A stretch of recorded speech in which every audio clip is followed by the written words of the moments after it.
All right, let's get started with the Majora's Mask run. Good luck, Trev. というわけで、ムジュラの仮面になり Is the file name Lonk? The last time I checked, it was Lonk. I just want to double check, make sure we're not picking the wrong file name. All right. File name is Lonk. All right, here we go then. We ready to start? All right. 3, 2, 1, go. Woo! Let's go, buddy. Good luck. You got this. We got this. We got this. All right.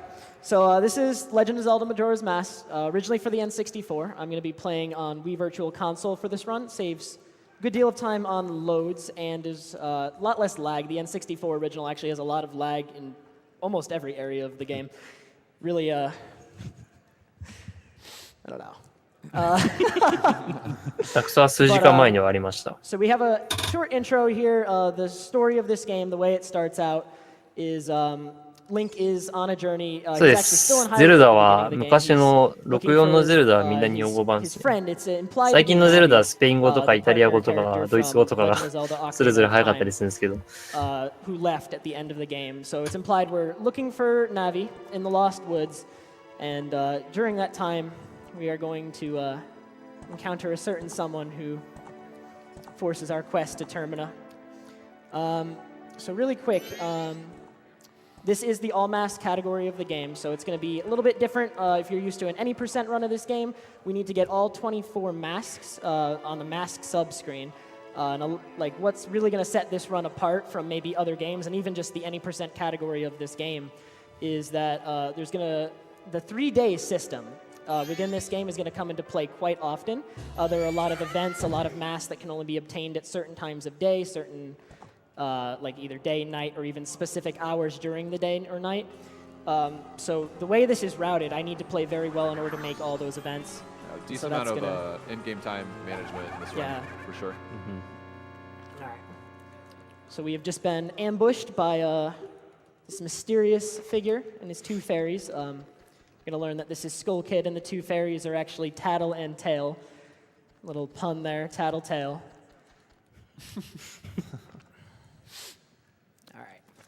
Very, very cutscene heavy for the first 25 minutes of the run, for sure. Yep. We're going to be stuck in cutscenes for like the first 20 minutes. There's definitely still quite a bit to talk about, and there's a couple big cutscene skips towards the beginning of the run. So those are going to be important.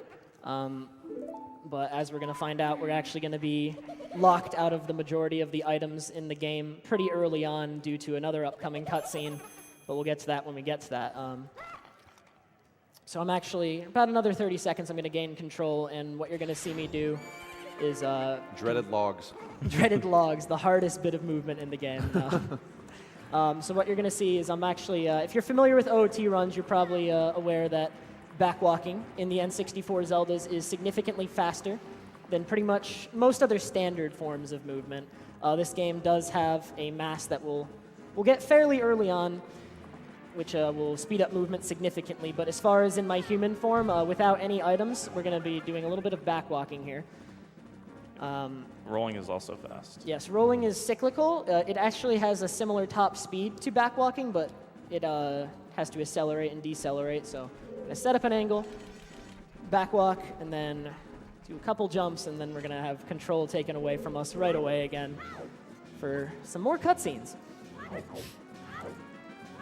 So you get to play for 10 seconds and then another like 3 minutes of cutscenes. Yep. So while we're falling in here, we actually have a little bit time for one donation real quick.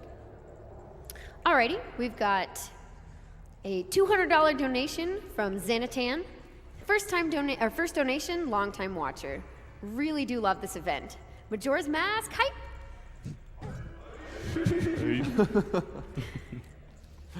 We also have another $200 donation from Telios. Awesome event. Love everything you are doing for an amazing cause.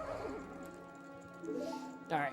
So now we've landed in what is essentially the gateway to Termina. I don't actually know if this is considered part of Termina, but we're now in between Hyrule. We've basically left. Thankfully, we fell on that Deku flower that was just conveniently right below us. Actually, in this game, if you fall on Deku flowers from any height, you do not take any damage. And even though that was a cutscene, that's a neat little thing, a little tidbit. I did not know that. I didn't know that. Yeah. But right now we're going through a cutscene. The Skull Kid, who is actually the character who has stolen our ocarina and our horse, is possessed by what is essentially the main antagonist of the game, but we don't know that yet, so that's hush-hush spoilers. But Skull Kid is using Majora's Mask in order to basically harass everyone in Termina, and he's actually about to turn us into a Deku. And so for the intro of this game, we're going to be stuck in this form. Unfortunately, Deku is very limited, which kind of restricts what we can do. This is why the intro of the game is known as the dreaded first cycle. There's very little we can do, and at the moment, there is no way to escape being a Deku by any means other than the intended means. There are a couple theories, though, but none of them have ever come to fruition, really. So unfortunately, we do have to go through the intro, but there is a major cutscene skip coming up, actually a text skip and the cutscene skip. Hopefully we get both of those. I'm definitely concerned about the cutscene skip, because we're going to do a little bit of movement, a little bit of tutorials real quick. Yeah, so you're going to end up seeing him pausing a lot, going up these stairs, and essentially the way cutscenes work in this game is it takes 2 frames for them to activate, so he's going to be advancing frame by frame, going up these stairs to try to skip this cutscene coming up. It's not that hard to do, but the door is kind of funky sometimes trying to open it. It control you, so we'll see what happens. Yeah, we're definitely going to be playing it safe. If I do mess up this cutscene skip, it's about a 40-second cutscene. Not too bad. Definitely would prefer to get it. It's like the major time save you can get in the intro in this game. All right. So we're going to be coming up to that shortly, but right before that, actually, there's a text skip coming up here when as soon as I do this first bit of Deku flying, right before I make it to the load zone. So I'm going to go in for that. Just a short little tattle text prompt pops up as I on this platform. So I'm going to do line up here, turn up left, and hopefully dodge the text trigger completely. So right before that Deku flower, there was a text trigger. Managed to dodge that one. And now here's the really important part. I'm going to need silence for this one. Hopefully we can nail this one. So like we described, I'm going to be doing a bunch of pausing and unpausing. Cutscenes in this game do take 2 frames to activate generally. Very few exceptions. And by pausing and advancing the game 1 frame at a time, we'll never give the game those 2 consecutive frames it needs to start the cutscene.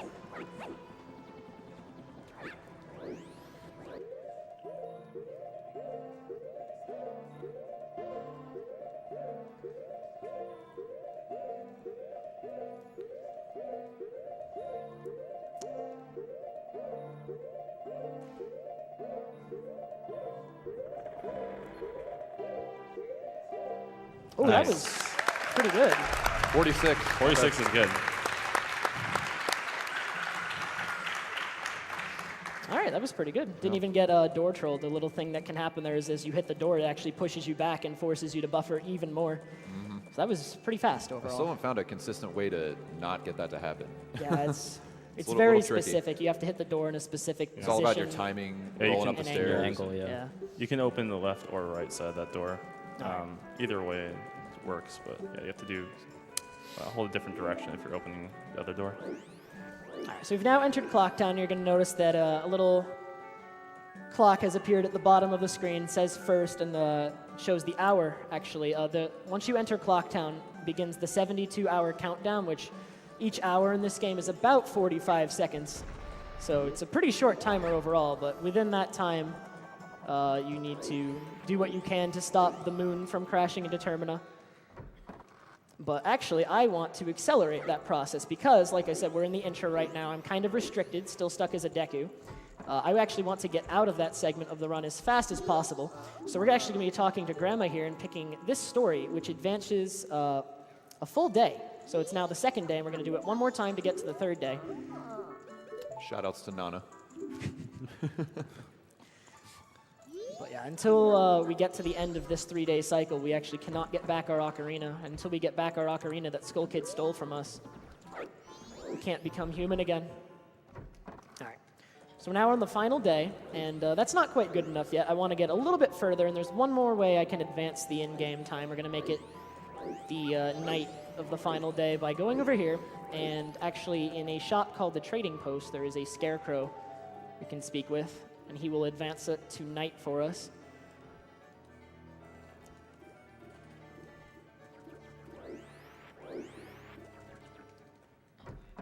So we're going to dance with him, dance the day away. And actually on the English version, not on the Japanese version, but on the English version, he would also offer to teach us the inverted Song of Time and the Song of Double Time, which are just 2 more songs that we'll be using actually both in this run. Fair amount to manipulate time. In-game time management is going to be crucial to this run. Okay. So that's as far as I can advance the in-game time. So now the clock tower door, which we need to go to, doesn't open until midnight, and unfortunately there's no way for me to get into it early. But there is a way to make effective use of this time. There's a few things I can do. I still need magic. I don't have magic yet. And without magic, I will be unable to shoot Skull Kid to recover my ocarina. But also I need to get a little bit of money, so we're going to head up here. This door is open on the 3rd night, actually. This is Anju's room, and we're going to be back here later in the run. But we can quickly steal a bit of her money. It's okay. When we go back in time, she'll get it back anyway. We're going to make much more effective use of it. All right. And then while we're here, we're also going to stop by and get this stray fairy, which will come into play shortly. And then actually, something you can do is you're intended to be stuck in Clocktown, like this is the tutorial segment of the game. But if you set up a backwalk angle like this, you can just backwalk right past that guard who's trying to stop you and enter Termina Field early.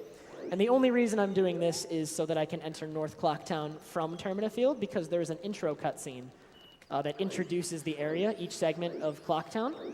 And by entering from Termina Field, it does not play. So we save a few seconds there, about 7. Yeah, and there's no enemies out there.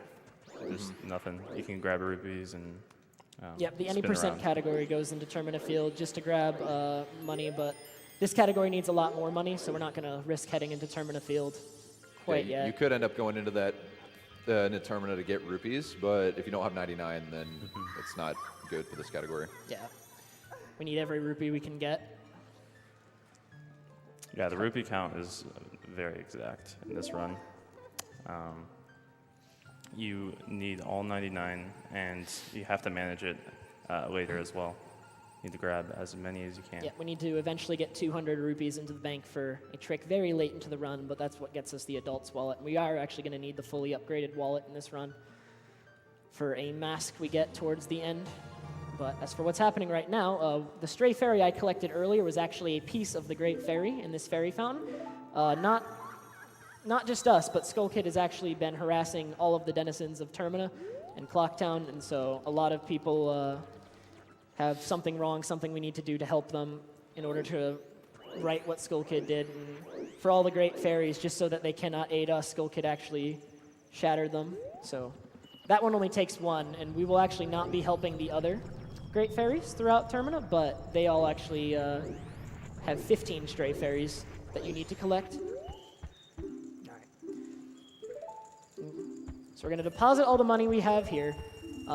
One neat aspect of the bank here is that when we end up going back in time, which we will shortly be gaining the ability to do, the bank somehow manages to keep our money across time travel, or across time. All right. So now we're going to, this is a very important trick. I'm going to push this door open right here. If I set up my angle just right, the door might not be open enough, or maybe it's too far. Let's see here. Can try with the other door. Oh, there it is. Fell right out of bounds. But fortunately, we can just head over here to the water, and you might be asking what was the point of that, and there was absolutely no point. Unfortunately, Little trickster. we've done everything we can do in first cycle, so until the clock tower door opens at midnight, there's nothing we can do, so I thought we'd just have a little bit of fun with that clip there. It's a neat little clip. Actually used to be part of an old All Masks route, but not Is there a way anymore. for you to avoid there? Yeah, if you just fall all the way, Yeah, you'll if you just avoid. fall down. But I used the water to get back up. All right, so we have like another hour before midnight, so can definitely fill that with a few donations. Sounds good. We've got $200 from Anonymous, donating for an amazing event. Majora's Mask was my first 3D Zelda game, and I'm excited to watch it get beaten quickly. Donating to the portal run, and because the watch totally has my name on it. We got a $500 donation from Enam. That's awesome. Wow.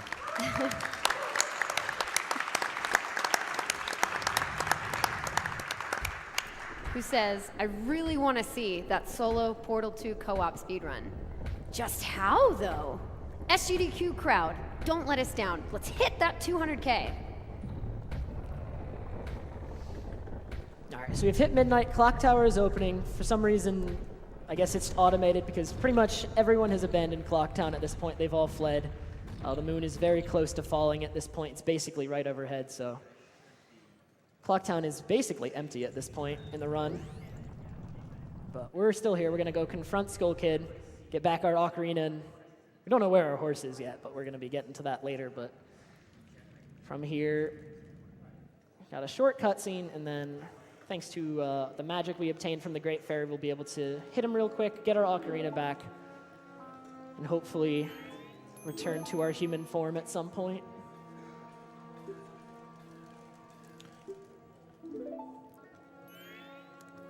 Ocarina is a very important item in this game.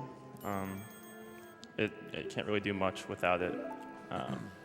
So once we get this, it'll be nice to reset. Yep.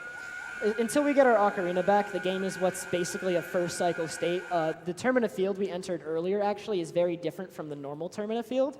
A lot of the grottos that are normally in Termina field were actually missing. They actually show up there once we get our ocarina back, but the game's kind of flagged for being in first cycle or not in first cycle as us having our ocarina when we enter certain areas. So we're going to recover it here. And then we got a short little flashback, the only appearance of Zelda in this Legend of Zelda game, where she will teach us the Song of Time. And this is just a flashback to before Link left Hyrule. So we got like maybe 10 more minutes, a little less than 10 minutes of cutscenes and boring stuff. Oh, it's only like 6 or 7, actually. Maybe it is. But then once we get out of first cycle and we've regained our human form, then the game really breaks open. There's a lot we can do in our human form, and there's going to be a lot of immediate sequence breaking. Mm-hmm. Not going to spoil too much, because then I won't have anything to talk about there, but...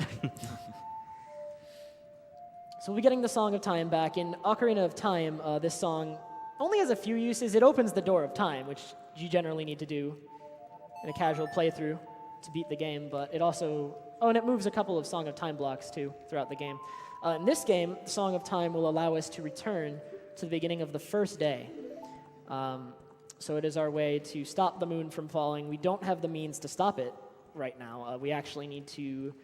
We'll be learning how to stop it later on, actually. We do not know yet, but at the moment, we're very close to the moon crashing. When the moon crashes, it's essentially a game over. It loads your last save. And we're not ready to stop it yet. So in order to prevent that, we're going to be playing Song of Time right here. And then actually, there's a cutscene skip coming up. When you first play Song of Time in this game, there is a short cutscene, about a minute long, that recounts like everything that's happened to you thus far. If I could play the song. But by resetting the Wii, the game saves as soon as I confirm this text box. We're just going to play it safe, double check that I saved. Hey, you don't want to save too. Reset and save that cutscene and then load up our save. And that skips the cutscene. All right. So that's the end of first cycle. We have one more cutscene. We're still at Deku, so we need to figure out how to fix that. So we're actually going to head back into Clock Tower now and meet the happy mask salesman that we so rudely skipped earlier. And have a chat with him. If you actually watch the cutscene with him earlier on, he promises that if you can recover your ocarina, he'll help you escape this form. So he's going to teach us yet another song. This one's the Song of Healing. This one can be used to heal the spirits of lost souls. In our case, it will return us to a human form, and thus we'll be able to gain access to all the areas outside Clock Town normally, and most of the items in the game as well. So... while this cutscene plays, we do have time for another donation or two. Okay. We got a $50 donation from Baldwin, who happens to be my bunny. She goes, "Hi, I'm Baldwin, and I'm 7 years old. First time watching GDQ. Mom said I could help donate to a worthy cause. SGDQ would definitely be it, even if it has to come out of my allowance. Shout outs to all the staff involved for making this happen." Thank you, Baldwin. We got another $50 from Anonymous. Absolutely love GDQ. Been watching for years. First time donating. Great runners, great games, great cause. All right. So this is the first of the 24 masks we're going to need to get throughout this run. We're not stopping at beating the game. We will be getting all of them. And this is actually one of the more important ones in the game. There are actually 3 masks in this game that have a lot more uses than most of the others. They, in addition to you just wearing them, they actually transform you into a certain form. So the Deku mask we just obtained will allow us to take on that Deku form we were stuck in at any point we want in the game. And that's going to be very useful throughout. And then there's going to be 2 more just like that that will allow us to take on 2 other forms. We'll get to those when we get to them, but they're both going to be very important as well. They are the most important masks in this run. So we do want to get all of them pretty early. One of them certainly more important than the other, and we'll be getting that one soon. All right. So Happy Mask Salesman is essentially telling us more about Skull Kid now, giving us a little bit more information about what we're up against. Essentially telling us that Skull Kid has stolen Majora's Mask from him, actually. We will not see the cutscene that recounts that, but Skull Kid did encounter Happy Mask Salesman in Lost Woods, stole Majora's Mask, and the mask is supposedly cursed. It contains an evil spirit with great magical power, and has taken control of Skull Kid and forcing him to do all these terrible deeds. So that will be our true adversary throughout the run. We eventually want to work up to stopping. But this cutscene is just about over now, so we've all the boring stuff out of the way. Survived the intro. And so now, I'm going to do a few things, and then we're going to head over to the bomb shop. And bombs have many uses in speedruns of this game. You'll find out pretty much as soon as I get them. All right. So as soon as I gain control here, first thing I'm going to do actually is I'm going to play Song of Double Time. Song of Double Time is a song that manipulates time. It's going to advance to the beginning of the next 12-hour segment. So each day is divided into a day and a night. For this segment, I'm actually going to make it night immediately. And that's because we're working towards something called the Alien segment, the Ghost segment, whatever you want to call it. There is a side quest in this game at Romani Ranch where there are a bunch of, I call them aliens, attacking the barn and stealing the cows. And we want to work up towards that pretty much immediately. So we're going to make it night so that it starts advancing towards that event. And from this point on, I am on a timer. I need to be playing fairly well, because if I go slowly, then the in-game time is going to go a little bit too far, and I won't make it to the ranch on time, because there's plenty of things I need to do beforehand. There's actually a way to save that. If you end up going too slow, you can invert time so that it goes slower, but it's a huge time loss to do that. So yeah, we definitely want to make it there without inverting time, which is the other song that manipulates time. Inverted Song of Time is just the Song of Time backwards, and it actually slows time down to 1/3 its normal speed, which funnily enough in MM3D they changed to 1/2, so not quite as powerful, but in this game it's 1/3, so it will triple my time, but I'll be losing time if I have to use it. I really don't want to have to use it, because the way it's routed, it works out perfectly if you play well.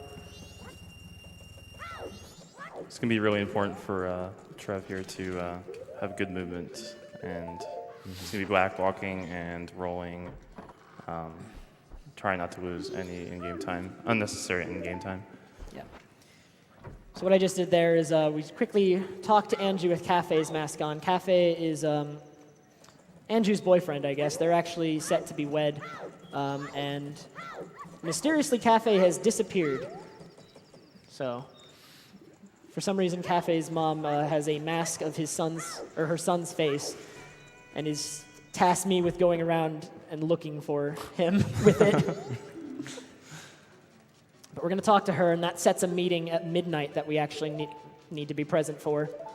So that's going to be another in-game time event. We want to be there, but it's actually pretty lenient, since it's actually from midnight until the day. So we'll be getting there around 2-ish. fashionably late. Pretty interesting trick coming up here.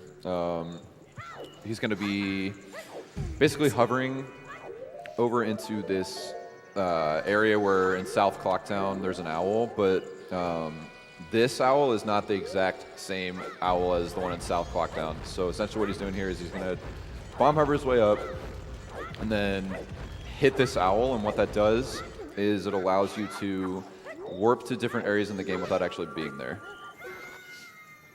Yeah, this owl was just placed here to look like you're looking at the South Clocktown owl, but it's actually an entirely separate owl, and it has pretty unique properties, which we'll be exploiting as soon as I get the Song of Soaring. Now we're gonna withdraw 60 rupees so I can get more bomb chews, and then we're gonna be heading to one of the harder tricks in the run. It's harder in other categories, but this category actually has the luxury of having extra bomb chews, making it a little bit easier.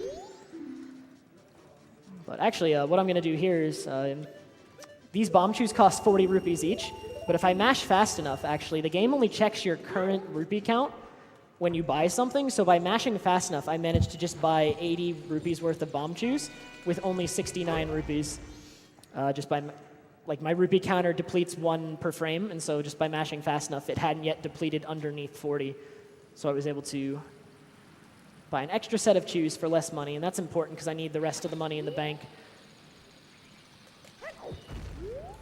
Nice. So this trick right here, it's the only one you're going to see in the run, actually. This is a hyper-extended super slide. By rolling into the bomb, and then at a certain time, so that I get a recoil, I can then preserve the speed. And right here, I'm going to need to concentrate on this one.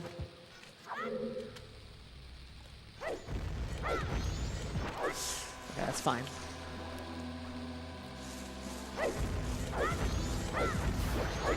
Nice. Very good.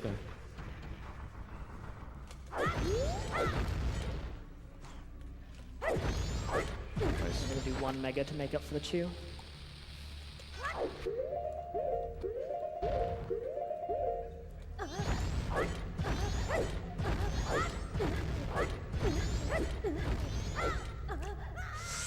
That's really bad. That's not good. All right, so that's going to cost us quite a bit of time, unfortunately. That's the one thing I was hoping wouldn't go poorly. We're going to have to invert later, but there is a backup for this. It's going to be a little bit slow. That's really unfortunate. That is one of the harder tricks in the run, but I actually don't have enough money. It's night.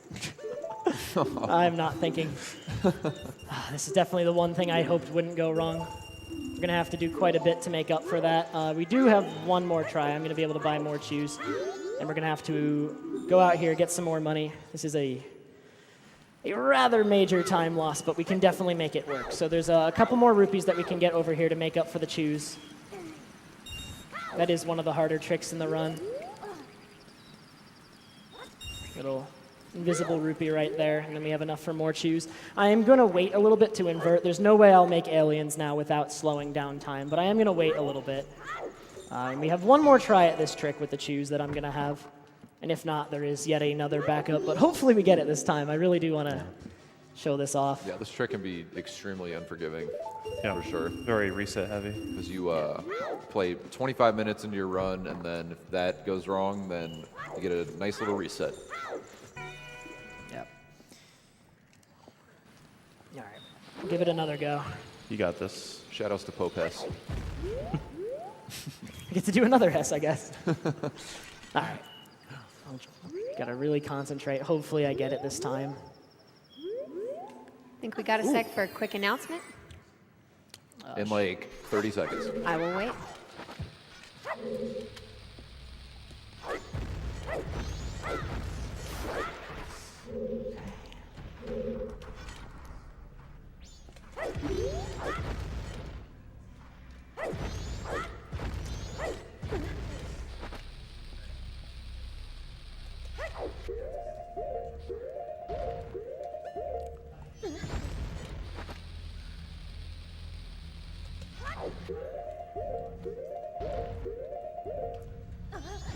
Nice. All right, we're in. Nice, man. Thank you.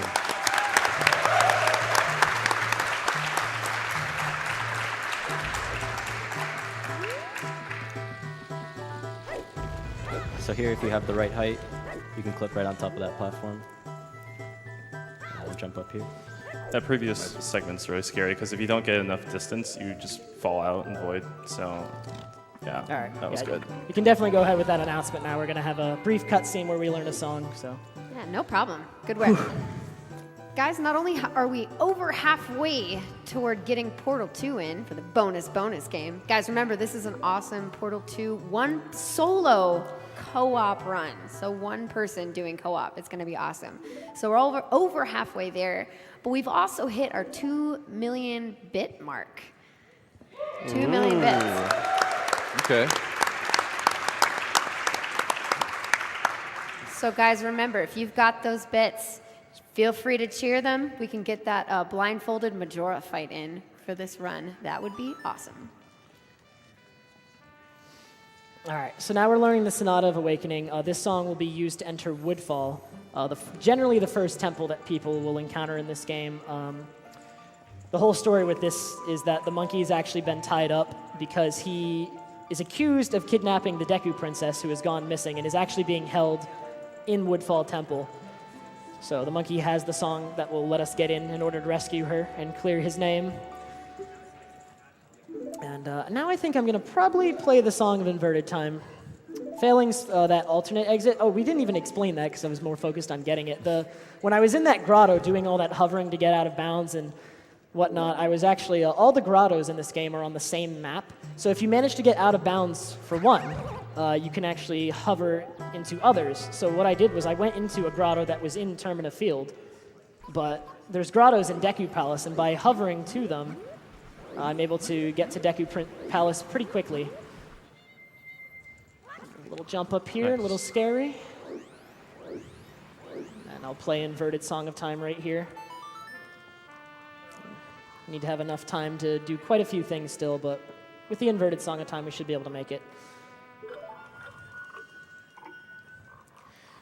All right, and now we're going to get the Song of Soaring. So recall that I hit that owl statue earlier that was in West Clocktown as opposed to South Clocktown by hovering around the load zone. Now we're really going to make use of that to do some pretty significant sequence breaking. So I have yet to hit any owl statues other than the hidden owl statue in Clocktown. And I'm going to be able to soar to pretty much anyone I want. There is a restriction on it.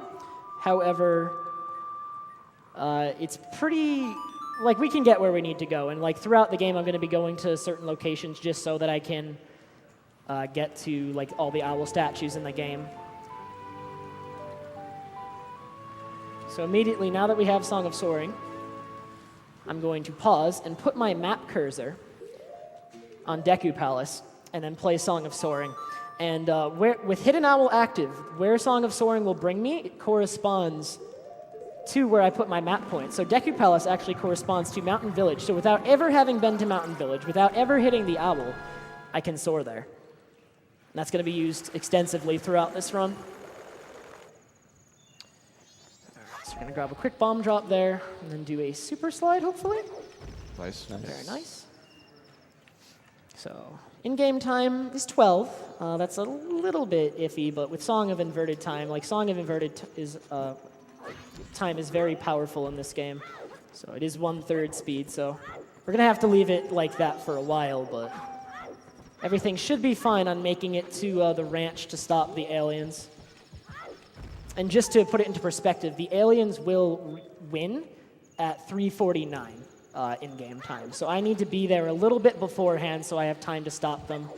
And I'm going to be there pretty late. Like, ideally, I'm going to be arriving like 3:20-ish. I'm only going to have like 20 in-game minutes to stop them, which is like roughly 15 seconds.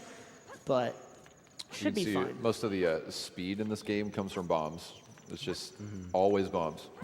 Bombs have a lot of properties that make them very useful in speedruns. They are both a damage source and something you can pick up, which is actually both things you need for a super slide, so it's very convenient. All right. So we're going to grab Lens of Truth. This is just necessary to get Goron Mask. Otherwise, oh, and Stone Mask in this category, actually. And then there's a convenient 50 rupee chest here. And now we're going to put our map point on Woodfall, or not on Woodfall, that's Mountain Village, excuse me. And this will allow us to soar to Woodfall, where we're going to go in and get Bo.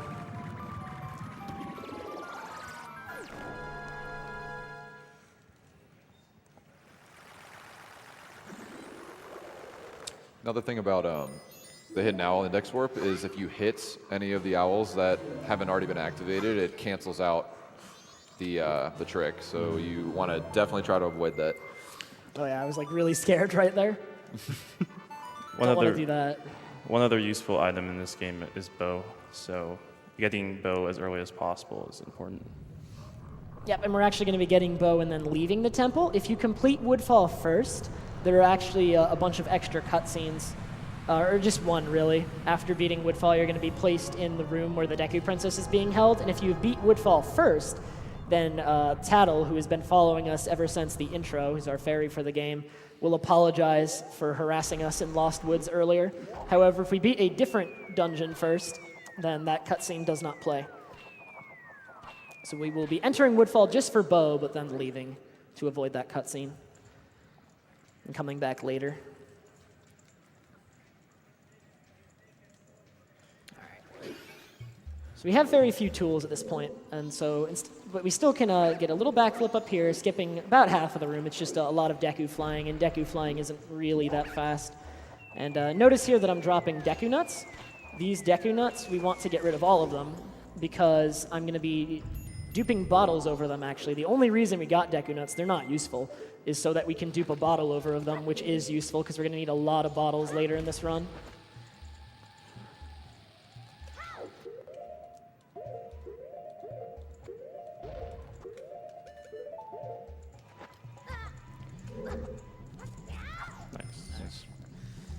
So that was a mega flip. By rolling into the bomb at a certain 2-frame window, I get a lot of recoil from the bomb blast, but I'm also rolling during invincibility frames, and then I can backflip and use the recoil speed. This might actually be the most difficult fight in the entire run. It was a tough one. Just touch and go there for a sec.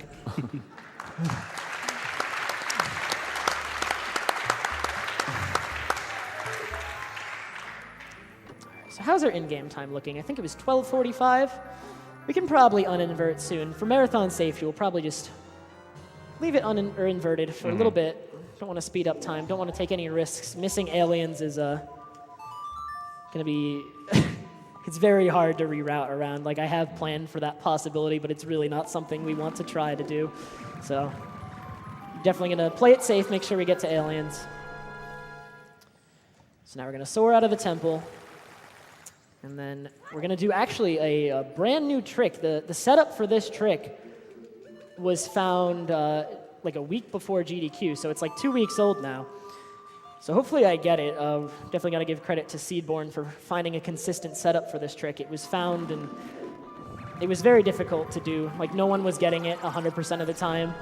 It was originally found by Yumius, and then Gigoppler and Imbued found the current method, and Seedborn perfected it. So between the 4 of them, hopefully we'll get this fairly quickly here. Concentrate. Oh, lost my ISG.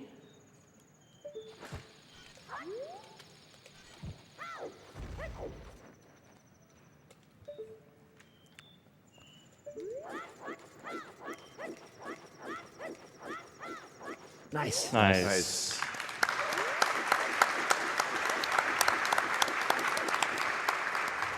And we reach the top of, there's a giant ladder that you have to climb to reach this area normally.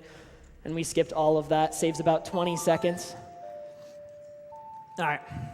So we are going to uninvert, let time progress normally now. It's only 1. It's actually a little bit earlier than I would normally like here, but in the interest of safety, that's perfectly fine.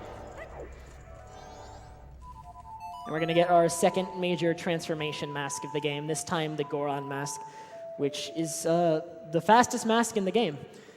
The Goron actually with spikes, so when you roll as Goron and you have magic, it eventually builds up to a spike roll, gets faster. And when you have spikes as Goron, it actually rolls at the same speed as a Hess. So to put it in perspective, I believe Link's walking speed is 4.75, if I'm not, it's either 4.25 or 4.75. That sounds right. And Goron roll with spikes is a speed of 18. So it's definitely a lot faster than standard movement, and even rolls pale in comparison, like rolls and backwalking. So this is going to be, for a large portion of the run, our main form of movement. We're going to be Goron quite often. And now we're going to head back to Clocktown to finally meet Anju, who's been waiting on us to talk about her boyfriend. Yeah, Goron makes a lot of the temples easier too, just in general.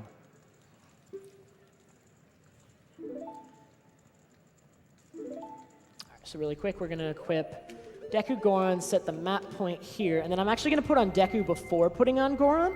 When you put on a mask for the first time, there's a short little cutscene that plays, but that cutscene only plays if you're putting on that mask from human. So by putting on Deku and then Goron, I can skip the cutscene, and from now on, that cutscene won't play. It's only the first time you put on a mask that cutscene tries to play. So from now on, don't have to worry about that. So back at Clocktown, just to do a little bit of wrap-up before going into saving the ranch.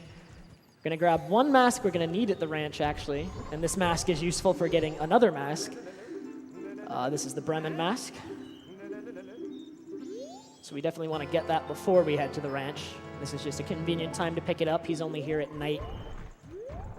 And last time we were in Clocktown, we could have sidetracked for it. However, with Goron, we can get there a little bit faster. So. All right, and right now, the inn is actually closed. It closes at 8:30, so we need to enter through the top door, which is always open. And then we will meet Anju. If we had the room key, we could actually open up the inn past the hours at which it's open, or closed, I mean, but you can only get the room key during a very specific set of hours during the day, and we advance time directly to night, setting up for the alien segment of the run. So we've met with Anju. We've agreed to mail this letter, hoping that it gets to Cafe, since she is looking for him. And like during this Anju and Cafe side quest that we're going through right now is one of the longest side quests in the run. There's going to be quite a bit that goes into it, and events for it take place on every in-game day. So throughout the run, as I'm going around doing other things, we're going to be making numerous stops back at Clocktown just to keep advancing that side quest. All with the ultimate goal of eventually getting a mask from it. All right. So my in-game time is good. It is early, but as far as a marathon is concerned, this is very safe. We're going to get one more mask before we head to the ranch.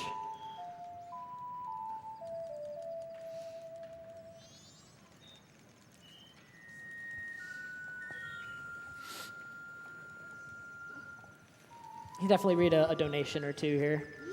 Alrighty, we have a $2,222.22 donation.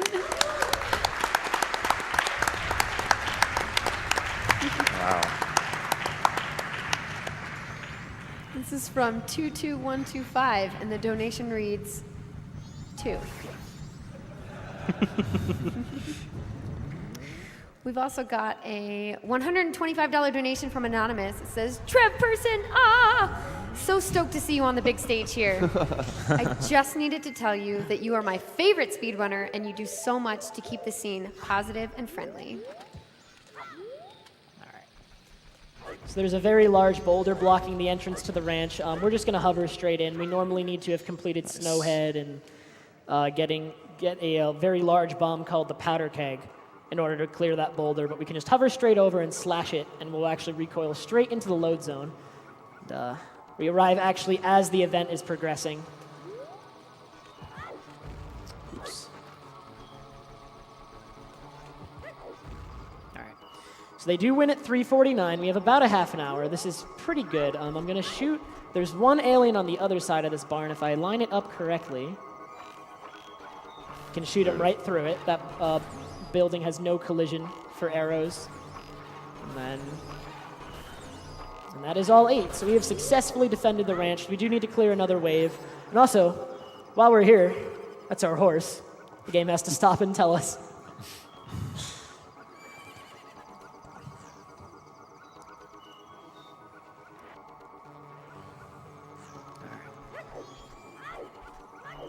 So we're going to wait until 4, and then I'm going to start shooting the next wave of aliens past 4. I didn't miss any, right? No, we're good.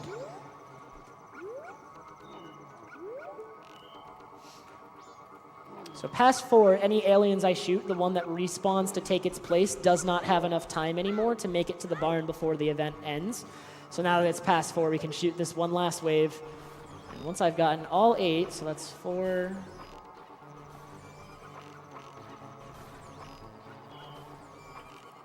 And so now none of them can make it to the barn. So with the remaining time before the event ends, there's really nothing to do, actually. And 100% you can store Song of Double Time because it'll allow you to advance the days faster. I'm just going to look for magic, get it, fill up on everything I need. And then I guess I can head over here just to burn time. Do a little quick slide for swag. Okay. And a little known thing, there are some rupees up here. Might as well get them. They are not necessary, but extra money's never a problem. And we've successfully made it through probably one of the more stressful segments of the run. Yeah.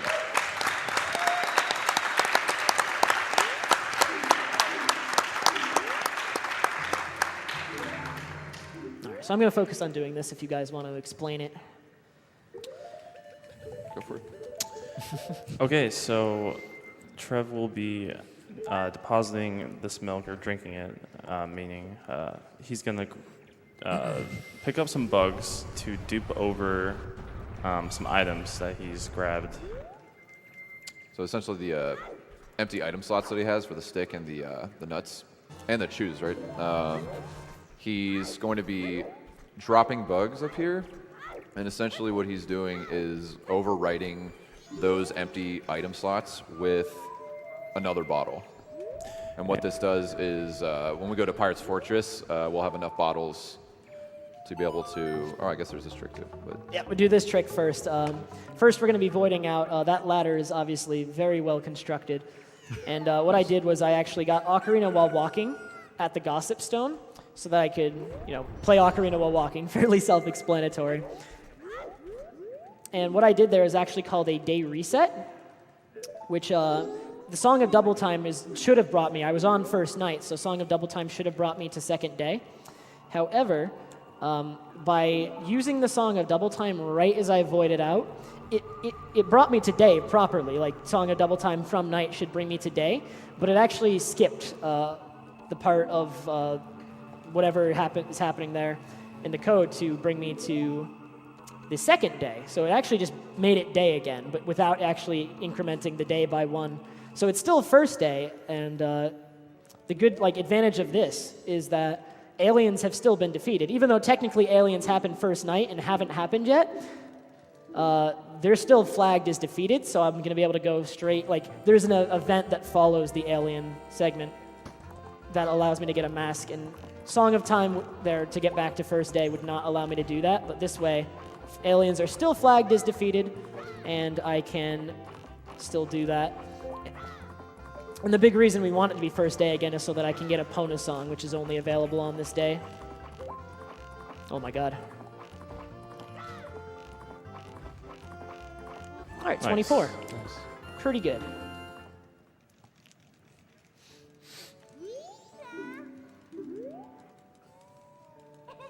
I am notorious for failing this song. Songs are actually really hard in this game.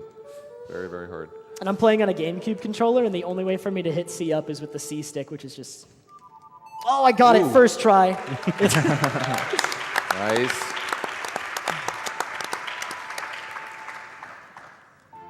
All right, so now we got a bit of complicated stuff, or a lot of stuff is going to be happening in a short period. So you can go ahead and explain that. So similar to what he did previous to that little race, he's going to be dropping the bugs, and picking them back up so he can dupe over the items that are empty.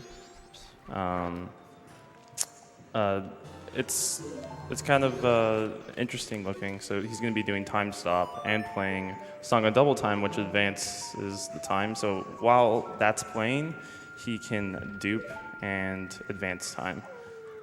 He needs to do this 3 more times. Just forgot to pull Ocarina. Yeah, so he needs to pull Ocarina to reset that. So right now we're trying to advance to night of the second day, I think. And one of my practice runs, I actually soft-locked at a Gossip Stone doing this, so we got to be very careful. The only reason it happens is if I'm just too fast. If you get time stop as soon as you target a Gossip Stone, then it actually... Don't want to be too fast. You get locked in the Ocarina cutscene and you can't escape it. Definitely don't want that to happen. So we're being very careful to go slower intentionally. Nice. Okay. So we've duped over Sticks, Chews, and Deku Nuts. They all have bottles on their item slots now. We need 4 bottles, and that's going to be useful for getting New Wave Bossa Nova later. There are going to be 4 eggs in Pirate's Fortress, and we need 4 bottles for them. And don't blink here, you're going to miss this. I'm going to get Ocarina while walking again. Nice. Talk to Cremia, which stores it. I talk to her, it comes up, I mash it, hit it, Nice. And we've now skipped the cutscene for Cremia.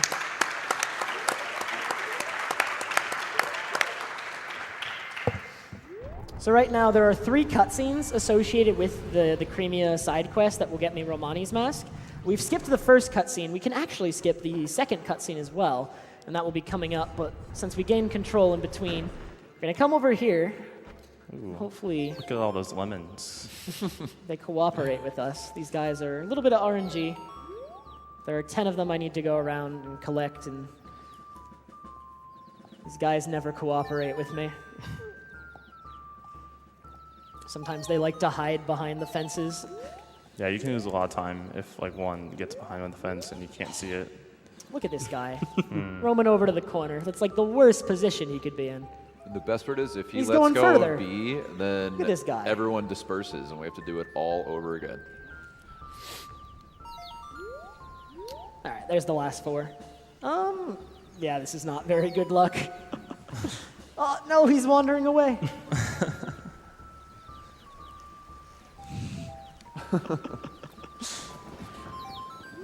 Could throw in a few donations if you got some time. Yeah. Yeah. Yep. All right, we have an $800 donation from Juki. Let's go. Who says, was out of town for the start of the event, so I almost forgot to donate. Best of luck, runners, and let's get that Portal 2 incentive met. Just so you all know, we are at 120K for the Portal 2 run. That means we need only 80K left. I think we can do it, guys. What do you guys think?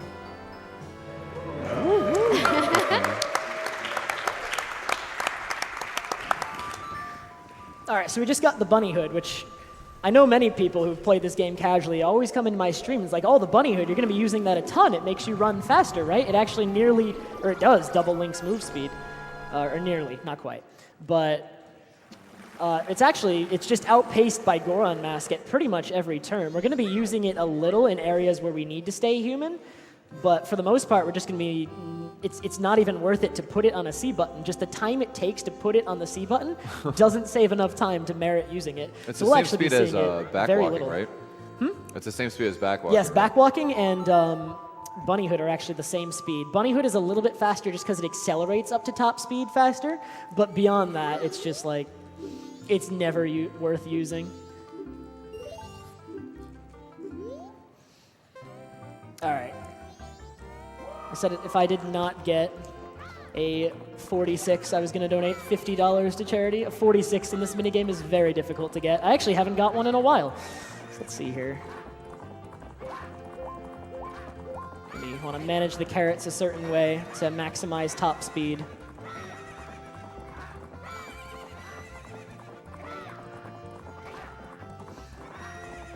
Specifically, we're going to actually use one here while they're recharging, just because going over the fence preserves carrot speed for a little bit longer. And then we get to recharge. Ooh, that was bad. This might not be a 46. Uh-oh. Oh, that's definitely not a 46. Come on. Charity might be getting some extra money right here. Oh, the low 47. All right.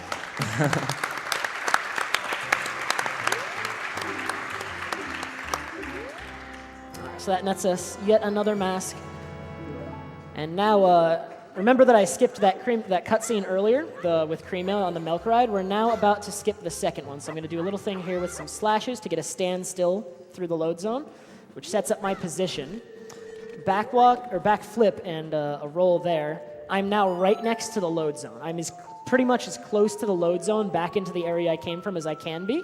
So I'm going to advance it, and it being night here is going to try to initiate the second Crimea cutscene, but I'm so close to the load zone that I can just walk in as it starts and skip it straight to the third.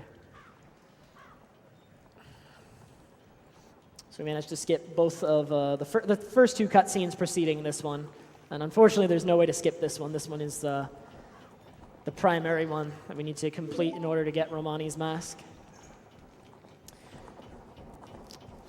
So essentially what has happened up to this point is she's trying to deliver the milk from the ranch to Clocktown. And she has to take a detour, and we're being attacked by these bandits, who are actually the people we just raced, trying to break these jugs right here with the milk so that she can't deliver it. Wow.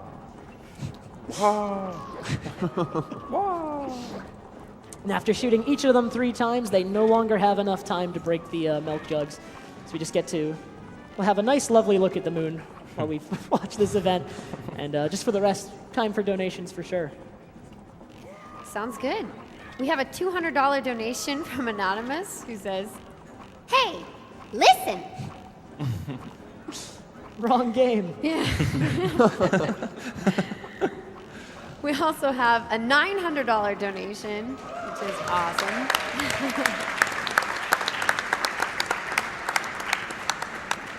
This is from Eater of Fromage, who says, "What a week. This has been an incredible GDQ with some of my favorite runs ever, especially near Auto Tomato, Ooh Banana, and the unforgettable I Am Bread. Majora's Mask was my first Legend of Zelda game, and so I couldn't ask for a better Saturday. Thanks to everyone who makes GDQ happen, including the organizers, the crew, the announcers, the runners, the donors, and of course, Doctors Without Borders. Good luck on the rest of the marathon. Yeah!" All right. So as long as one of those milk jugs makes it to the end there with the cutscene, we do get Romani's mask, and that's going to be used later on exactly once. Its main use is allowing you to get into the milk bar. And so now that we're back at Clocktown, we do have yet another step in the Anju and Cafe quest coming up. We need to come here. He got the letter, so this is opened up, and we can actually see up right through the wall and target him through it, just saving a little bit of movement going around. And so this is actually Cafe. So this is Anju's boyfriend. They were to be wed, but Skull Kid actually turned him into a child, or at least put him in the body of a child, so he's been hiding out of shame. And he's too embarrassed to face Anju, so... And at the same time, beyond that, a mask that typically... Of course, in Majora's Mask, the denizens of Clocktown exchange masks on their wedding day, and his was stolen. So, 2 reasons that he is not ready to go face Anju yet, but we'll be working on that over the course of the run. So now that we've got we've got the pendant from him, he asked us to deliver that to Anju, so we're actually going to go do that right away.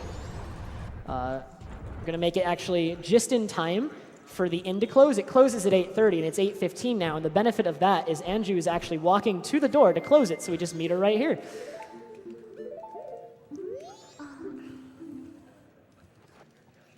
We'll give that. And then that's it for Clocktown for a little bit. Now we're going to head and get the last transformation mask. We're actually going to be coming up to the first dungeon we're going to complete, too. Not after we get the song necessary to enter it.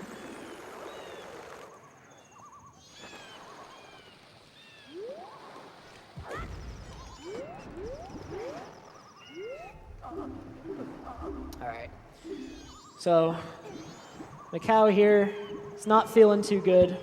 He's gravely injured. We need to push him all the way to shore. Unfortunately, we come here on second day. Macau's position is actually different depending on the day we arrive here. He's the closest to the shore on the first day, but it's just not convenient for this route to come here during the first day, so unfortunately we need to come here during the second one. And he's a little bit further out, so we got to push him quite a ways here.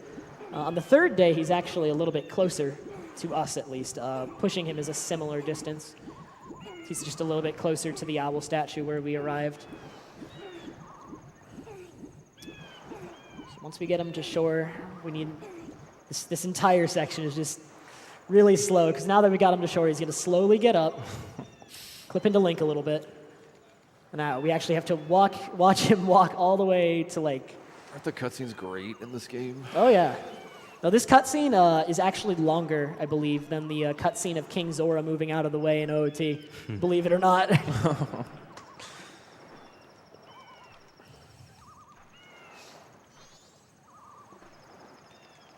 And then right after this, we play Song of Healing. We'll get our final transformation mask that we'll be using throughout the run, which will allow us to take the form of a Zora, which is going to be quite nice for underwater movement. And unfortunately, we were not able to get Pope a piano, dude. Shoutouts to Pope, who plays piano when these cutscenes play. Oh, man.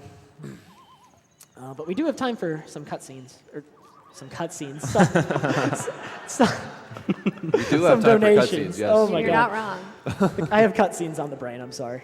Just, dear me. How about I read some donations? Yes. Good idea. All right. We've got a $150 donation from Davinator. Been watching all week, and I love lurking in TrevStream. Good luck in the run. Keep up the great work you all are doing with this event. We've got a $250 donation from Run Good CEO. So many great memories this past week. Many thanks to all the runners and all their hard work. Run good, run pure. We have another $250 donation from Soon Raccoon. I missed my opportunity to donate toward killing the animals, so this donation goes to help MSF save the humans. Also, Portal 2. We've got a $5 donation from Lawgiver73. If everyone watching gave just $5, we would have, well, a ton of money and Portal 2. Let's start the $5 donation train. All right. So I don't think we've addressed differences between the English and the Japanese version of this game. There are actually a significant number of version differences. The Japanese version came out a few months before the English version, and the English version had several things patched. One thing that's going to be different, and it's actually coming up because I'm heading to Pirates Fortress, is Pirates Fortress is kind of like a stealth section. Like if the pirates ever catch you, you can't fight them. They just throw you out immediately. So, nice. Bodied. Absolutely annihilated. But they do catch you, they'll just throw you out and you'll have to repeat the section. So an advantage of playing on the Japanese version is although on the English version the pirates outside have their vision affected, at night they can't see quite as far. On the Japanese version, for some reason, even the pirates that are indoors have their vision affected by it being night, and this is going to allow me to do a strat that lets me get the hookshot chest a little bit faster. The strat doesn't work on the English version. They did correct it so that regardless of day or night, the pirates' vision that are indoors is the same. Outdoors, they still have affected vision as it was supposed to be, but in the Japanese version, the ones that are indoors, you'll see they have a little bit of a challenge seeing right in front of them. So I dive up here, and if I had hookshot, I could actually enter Pirates Fortress quite quickly, but we don't have it yet. It's actually in Pirates Fortress. It's just to help you get back in faster. And the intended way of getting in is also pretty slow. So we're going to do a couple hovers and a mega flip, hopefully, here. Just to get right in, skip the whole sewers section of getting in. Nice. Ooh, that was iffy. Okay. Yeah, that trick can be definitely tricky on buffer.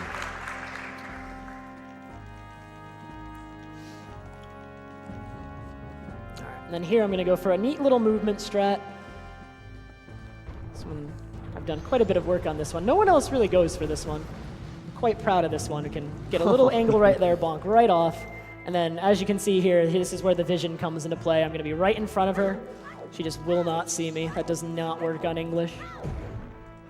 Whenever you're rolling or side hopping, you're basically silent, so the pirates can't see you. Yep, the pirates will react to you walking or back walking, but if you're side hopping, back flipping, or rolling, they don't react to the sound. Like, they're supposed to react to like the sound that, I guess, and they can hear you walking, but the loud screams that Link does every time he backflips and side hops, those just fall on deaf ears. All right, so we got our hook shot. We're going to need this all throughout Pirate's Fortress. And if we had to re-enter, it would also allow us quicker entry. But because we duped bottles, and we have 4 right now, we can actually get all 4 of these Zora eggs that are here in one trip. So that saves quite a bit of time. There are actually 7 Zora eggs total. 4 of them are here, and 3 of them are at another location. So we want to be able to avoid backtracking like multiple trips to these areas as much as possible. So bottle duping saves quite a bit of time in that regard.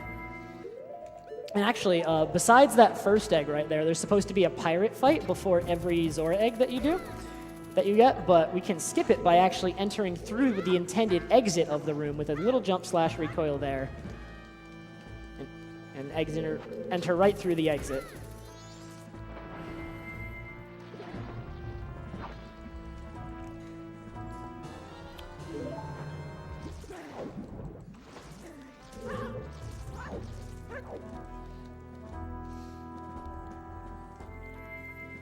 And yet again, for the 3rd egg, there's another pirate fight, but they actually tried to fix this one in MM3D, and you can still do it.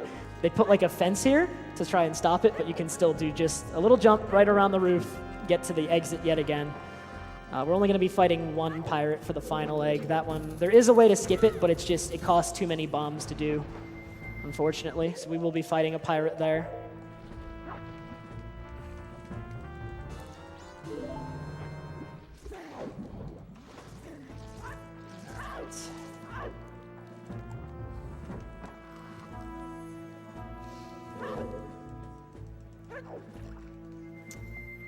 So right here, this actually works on English and JP. It has nothing to do with the pirates. Well, I mean, the pirate's vision is pretty poor, but not due to the version difference. I can just do a little trick right here. Side hop right past her. She doesn't even turn. They only really catch you if they're looking straight at you. Oh, and I missed it. Just trying to drop the bugs right as I enter this cutscene, so both cutscenes would play at the same time. All right, nice fight. Nice.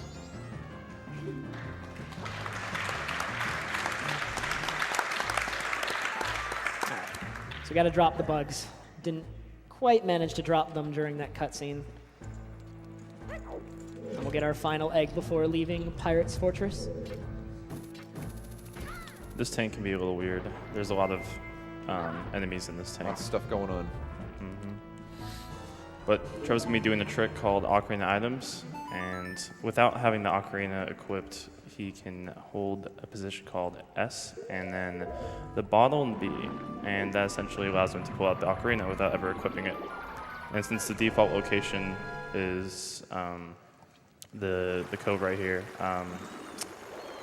it's fast. Yeah, many people who may have only played MM3D might be used to just being able to pull Ocarina underwater, but actually in the original game, you cannot pull Ocarina underwater normally, but with that glitch, I can pull it out and soar out pretty quickly, no unnecessary equips or anything. And we do have time for a donation here, actually. I have to put all 4 eggs in the tank, and we're going to watch this cutscene for each one. Okay, sounds good. We've got a $150 donation from Backlash52. He says, had to donate during my all-time favorite Zelda. Just wanted to tell my fiance I love her and I can't wait for the wedding. You are the light of my life, Gene. Thought that was super cute. We've also got a $500 donation from Gimutora. Nice.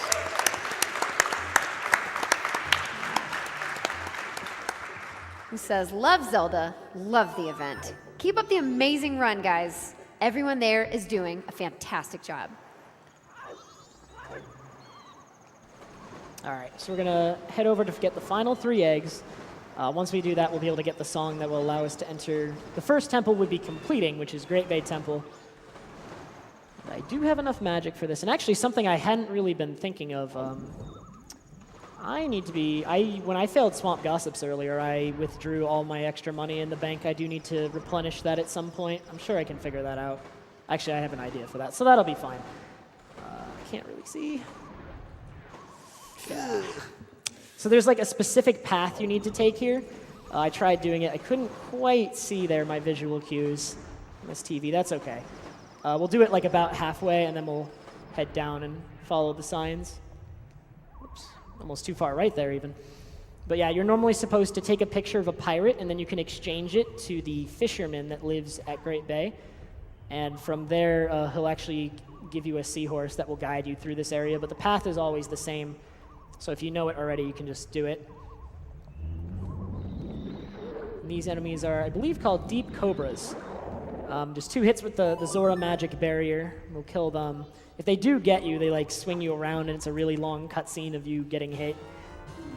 And actually, if you try to press Magic Shield while you're being eaten, you like on Japanese, this doesn't happen on English, but on Japanese you like dive all the way to the bottom, and you're like stuck. So definitely want to avoid that.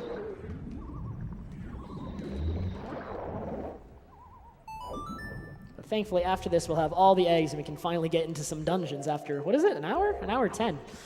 There's quite a lot of setup. We do most of the setup for the dungeons beforehand, and then after that, it's going to be not too much space in between the dungeons. Yeah, this cycle's pretty long. It's going to be tight on in-game time later towards Stone Tower. But looking good, Trev. Yeah, this has been pretty good so far. Only major mistake was Swamp Gossips earlier on, but that is one of the harder tricks in the run. All right, we're going to use Ocarina items yet again to pull Ocarina out underwater and soar out. This one saves quite a bit of time, since otherwise I'd have to do all the movement to get out. So we do have time for actually a few more donations, because we're just going to deposit more eggs. No problem. We've got a $50 donation from Crashdown, who says, "Greetings from Hyrule. Here's 50 rupees I had hidden in a pot in my house that Link didn't break. Thanks for a great marathon. Put this towards the Portal 2 bonus game." Look at me. We've also got a $100 donation from Jino. "A few days ago, I would have thought $2 million highly unlikely." Oh my gosh. But if we, here we go. But if we try, I think we can force it there. Don't worry, I already fumbled words myself. No, there's more. At the very least, let's go on to a good Breath of the Wild run. Oh my gosh. All right. So right here, we're going to do a cutscene skip. There normally is about a minute, not even quite a minute, but a substantial cutscene where we're going to learn the new wave Bossa Nova, which is the song needed to access Great Bay Temple. What I'm going to do is I'm going to pull Ocarina, which will initiate the cutscene. However, there's a 2-frame window on which I can pause and interrupt it, and then I'm going to pull Ocarina again and just soar away from the cutscene. So here we go. There's the pause, and then we just gain control and can soar right away. And like the game has already put New Wave Bossa Nova in my inventory, I have it without watching the cutscene. Yeah, a lot of cutscene skips in this game. Yeah, we're actually coming up to one of the more important ones. This cutscene is one of the longer ones in the game as far as skippable cutscenes go. This cutscene is a minute long, maybe slightly more, and it's actually one of the more difficult ones too. You may have, if you're familiar with this run, or really any runs of this game, because it's pretty much any category has this, it's called Turtle Cutscene Skip, or TCS. When I play New Wave Bossa Nova, there's going to be a very large turtle that pops up, and he brings us there. But that cutscene of him popping up is fairly long. He talks a little, like, just the animation of him coming up takes a good deal of time. So what I need to do is I'm going to play the song and hopefully get a frame-perfect pause. This game is only 20 FPS, so that's not super bad, but it's still pretty tight. I'm going to want that. So here we go. Hopefully we get the pause, and then I can buffer in.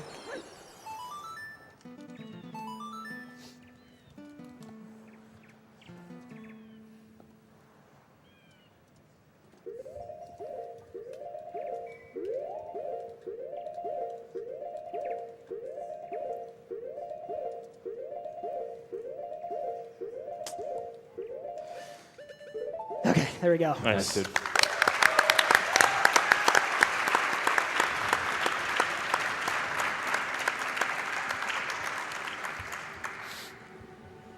No pencil strats? No, no mashing, all timed. It's only 20 FPS. I mean, while we're on the topic of this game's frame rate, actually, this game does run at 20 FPS, so it is a substantially lower frame rate, I guess, than most N64 games. I believe a lot of N64 games are 30 FPS. This game, however, does change frame rate. Whenever you pause, it actually becomes 30 FPS, and very briefly on the file select screen is the only time it is 60 FPS. I believe that is the case for OT as well. Yeah, it is. All right, so there is a cutscene skip for this one. It's a little bit random. Not going to do it for marathon purposes. My in-game time was getting iffy as well. I'd need to complete it before. We want to be in the dungeon, so right now it's the end of second night. We want to be in the dungeon before it gets to third day, because there is no cutscene for the day change in dungeons, and a couple other areas as well. But this is where we want to be when that day transition happens, so we just went straight in to make sure that I'm in here when it changes to day 3. Yeah, we get a nice hefty temple coming up here. Oh yeah, I hope you're ready, dude. Great Bay Temple. It's the water dungeon of the game. Quite a lot of neat, like, a lot of water movement. Definitely, there's like a whole bunch of puzzles with the turn keys and whatnot. We have to reverse the currents. But before we get to that, we're going to do this. This will save us a little bit of time in this dungeon. So what we're going to do is we're going to place a bomb here, and that bomb will actually make sure that I stay under here when I do that clip. Aim over here, and let's see if I can get a good recoil here. That should be good. It was. So we just beat Great Bay Temple. I hope you enjoyed it.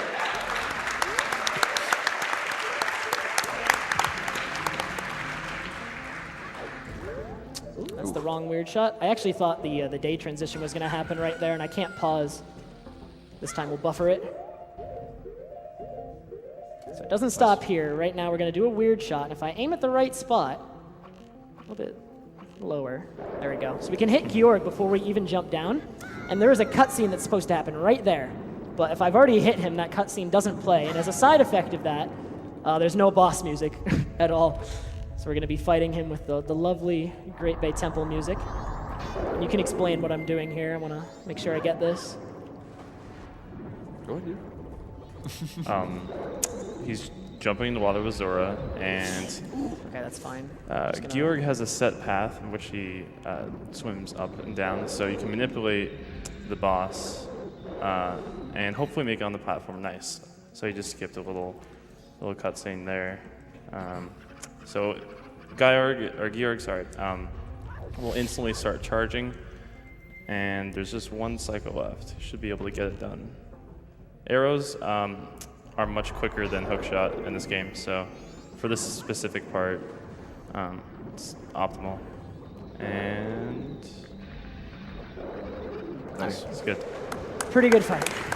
Lost control of him briefly, but. That was a very good recovery. And I'm going to be getting exactly 1 heart container in this run, just because it's a little bit better for managing health in Stone Tower, since I'll be death warping. My health is actually full right here, so we're not going to get this one. I get this one if my health is low, because I'm going to need to take damage soon, but this one is actually slower to get, so I'll be getting a different one since I have the option. If my health was lower, then I just settle for that one to refill my health. But that one, we'll be getting a Dalwa's heart container instead from a Woodfall Temple.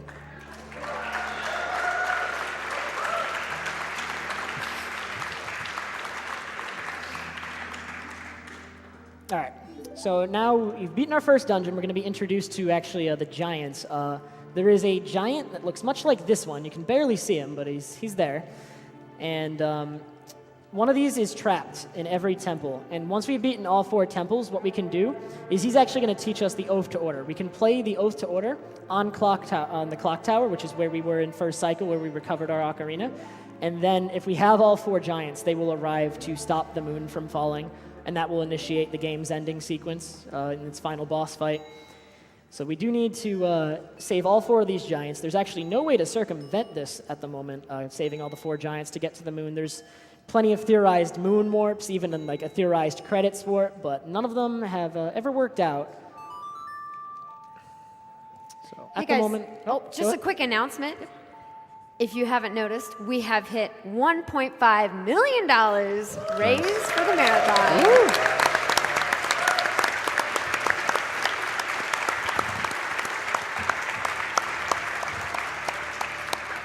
Oh, go team, go. Just needed to throw that in there. See if we get some good cutscene RNG here. cutscene RNG.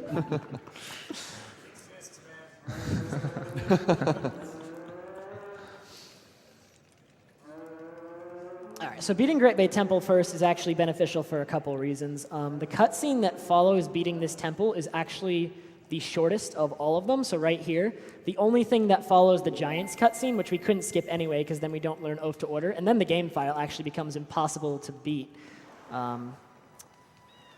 But all we do after this dungeon is talk to this turtle for like 2 seconds, and then we're done.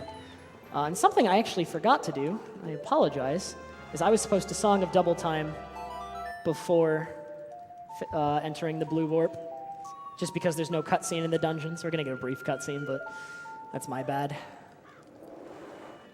Because we need it to be night of the final day for everything coming up. And then we head back to Clocktown.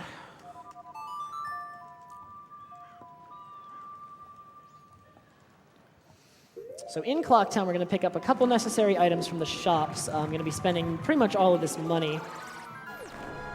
And then what we're going to do is we're going to initiate, once we go to Akana, we're going to be initiating a pretty difficult segment where we're actually going to be doing quite a bit in the final hours of this game when the moon is very near crashing. Because there's just a couple events, namely the Anju and Cafe side quest, that take place during those times. So we need to be pretty quick once we get there. But for now, we're going to head back here and talk to Curiosity Shop guy, who tells us that Cafe has gone to recover the mask, his wedding mask, the sun's mask, that the thief Sakon stole. So he tells us about that, and we're actually going to go in there shortly to help him out. But we get the express mail and the Keaton mask from that.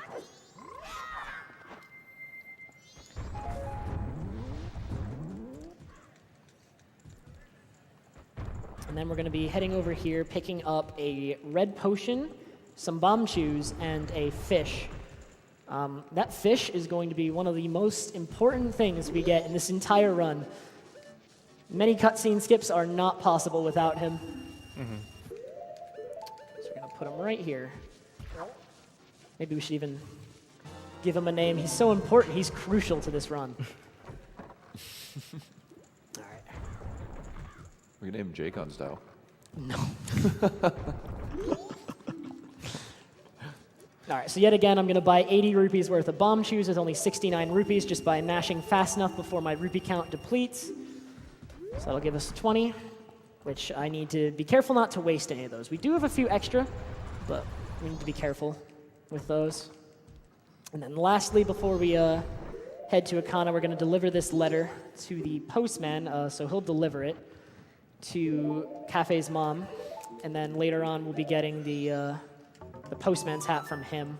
But that's going to be, there's going to be some in-game time management related to that. It's going to be very tight, and I have to be paying attention to my in-game time at all points so that I get there early enough, because whether or not you get postman's hat, he actually will leave the area once the moon gets close to crashing. I like that. All right. So, oh no, I fell. Oh wait, no, that's not supposed to happen. Okay. That was really unlucky.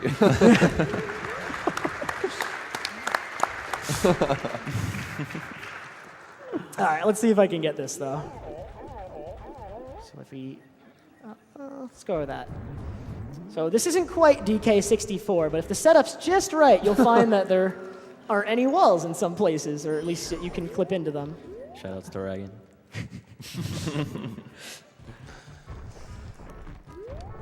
And normally there's like an extensive cutscene that plays in order for you to get in this. You have to get Song of Storms, and then go play that in the cave that's behind this building, so that the Gibdos that are surrounding it leave and they open up. But we can just clip right in and access this straight away.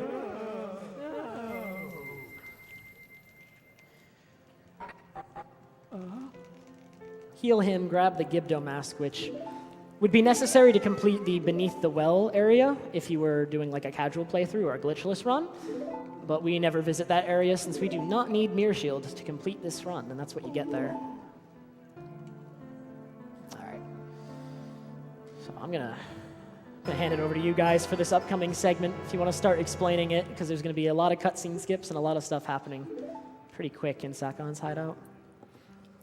All right, so we're going to the hideout. We're going to roll there as Goron, and there's actually 2 cutscene skips. One of them, which will probably be done, requires time stop, and we'll see that in a second. Also, the clip into this rock is really hard. I think Trev needs a little concentration Yeah. for this. Oops. Yep, there we go. This is So where, this is going to be the first use of the bottled fish here. I can go ahead and explain what I'm doing with this. He's going to be entering this room, pausing on the first possible frame, and then shielding and pressing fish. Essentially, time stop is now active. He's going to step on the switch, wait for that to open, recoil through, get ISG, hover up this wall. There's a very large invisible wall here. It's very laggy here, so too. much lag in this room, it's ridiculous. He's going to jump, pull a bomb, do a cool super slide. Oh, Ooh. Oh, I have a ground jump. Ooh. Okay, we're just going to super slide. I'm running up. Oh, that's really bad. Okay. That's unfortunate. All right, so we're going to save my remaining chews. That's really unfortunate. It happens, it happens. So there is something I can do here. I'm going to soar out of here, and fortunately, if I soar out of here, I can just come in and do it again if I clip. Normally when you get here, like, you have to be here at a certain time. But I can just clip straight back in. I do this again. And this time, unfortunately, I messed it up. We have to do it the normal way, unfortunately. So what I was trying to do there was I was going to super slide down the conveyor belt just to get to the end. There's like a bunch of rooms lined up on either side of that conveyor belt, and you need to complete them all before this sun's mask, which is the mask that Cafe's been looking for, reaches the end where it becomes, it falls in a little trap door and you can't get it. And we can just skip all that by super sliding along the conveyor belt itself and skip all the rooms. Fortunately, I fell there, which is just unfortunate, but all these rooms can be completed rather quickly, so we'll be doing that. I want to save these bomb chews for later. I could just hover up to the conveyor belt again, but that would use a lot of my bomb chews, so we're going to save those for later.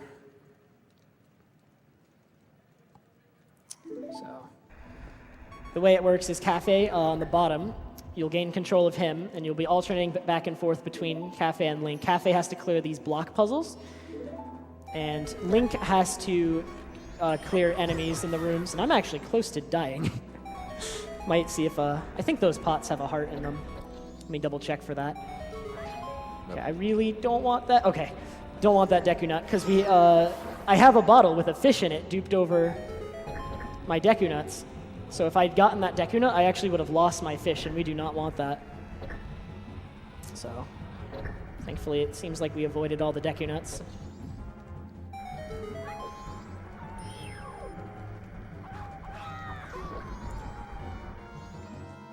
All right, and so we got to clear the rooms normally. It doesn't take too long. It's a little bit unfortunate, but we saved it nonetheless.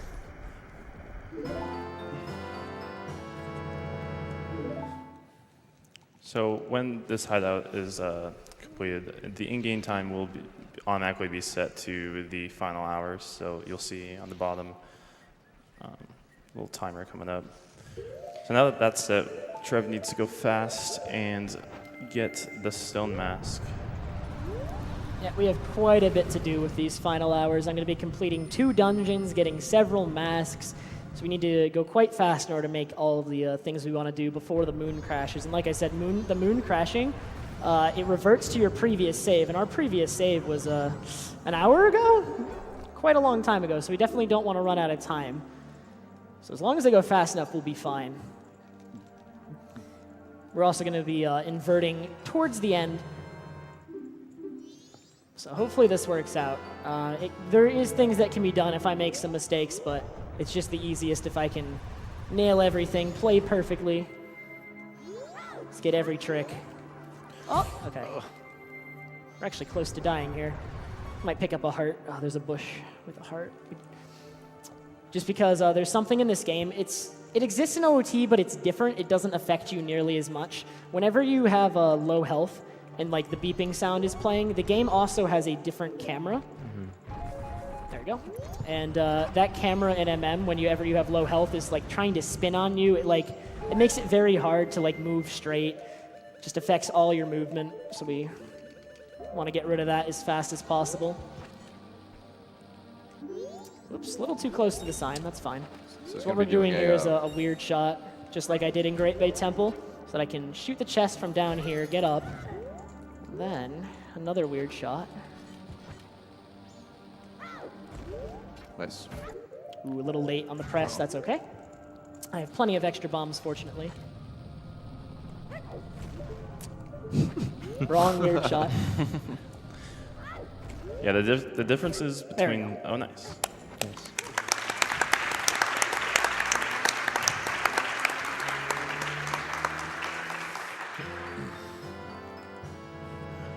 Yeah, there are 2 different weird shots. There's first framers and second framers. The first framers put you down below where the bomb was, and then the second framers allow you to be shot forward. So for specific tricks, you want to be able to get the correct one for most of the time. Yeah, a good deal of the time, either one will work, but right there we specifically needed a second frame weird shot, so that way our camera would be placed closer to the chest, which allows us to hook shot it and then just open the chest before the fire knocks us away, skipping a rather lengthy little mini-boss fight with Kita. And then after that, there's like a cutscene that follows as well, so it saves a pretty substantial amount of time. All right, so we're finally back to Woodfall. We're going to complete it. Thankfully, with hookshot, we can actually get through it pretty quickly. We're watching our in-game time here. 4 minutes or 4 hours left. That's hours, minutes, and seconds. Yeah, with hookshot, you can grab onto any torch in the game. So this temple's a lot easier with it. Almost any torch. There's actually like an exception in this room. It's like really weird. Well, actually, you can hookshot it, but only in a specific spot. It's very odd. All right. So now we're going to be doing Woodfall boss key skip, and I need to focus for this one. 11 choose. Can do this one.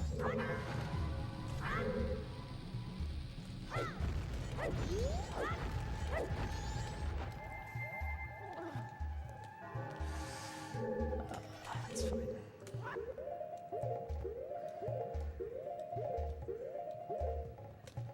Nice.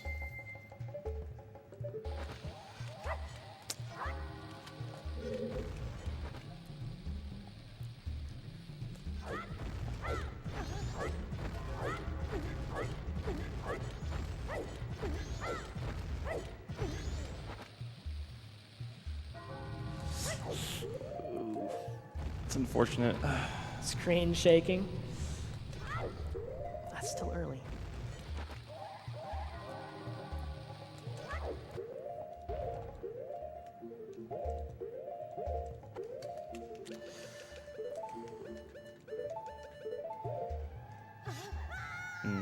Nice. All right, a little shaky, but That's a really hard trick to That do. is very hard. One of the harder in the run, for sure. Yeah. If you feel that, it's over. Good job, Trev. yeah. So our in-game time is getting a little bit low. I'm probably actually, I should invert here, I think. Yeah, we're gonna invert right here, actually. So we're going to interrupt the Dalwa briefly. This needs to happen. I did waste a bit of in-game time on that trick, and a couple bombs too, which is going to be a little bit scary, but that's fine. It's one of the funnier stun locks for a boss in the game.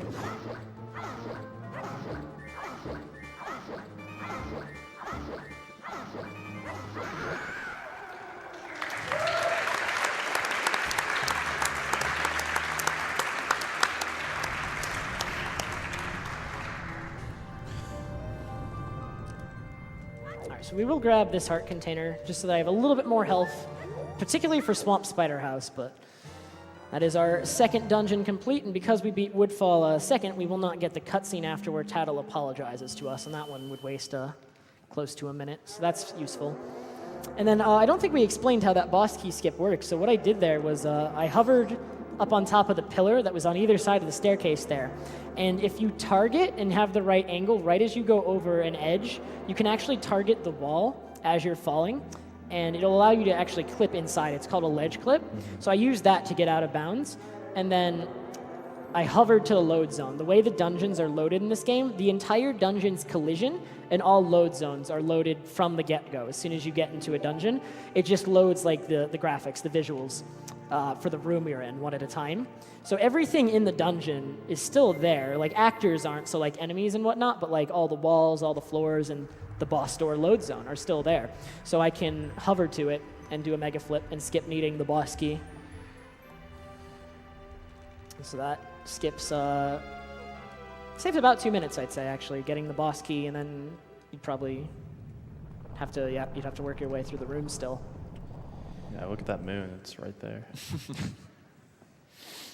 Yeah, so we've beaten Woodfall, and I have, let me see, 2.5 hours left, and we still need to beat Stone Tower, all of it. We haven't even set foot in it yet, so it's gonna be scary, but we should be able to do it. Hopefully we don't need to move Stone Tower to another cycle. If I'm too slow, we're gonna have to do that, but as long as I'm going fast enough, we can complete all of Stone Tower with the time we have remaining. Yeah, this is one of the more difficult parts of the run. There's not that much time to do all these things, and movement is crucial. Stone Tower's a pretty interesting dungeon, too. Lots of weird shots, cool glitches going on.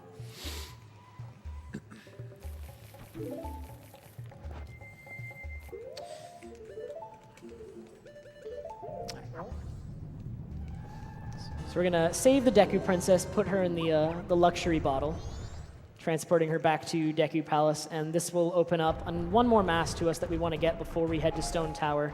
Actually, we're gonna get 2 more before we head back to 3 more. I'm completely off. We're doing a lot. So we're gonna drop her off. They're gonna finally realize that the monkey couldn't possibly have kidnapped her. And then we will gain access to an area in Deku Palace that will get us the very useful Mask of Sense. Honestly, my favorite mask.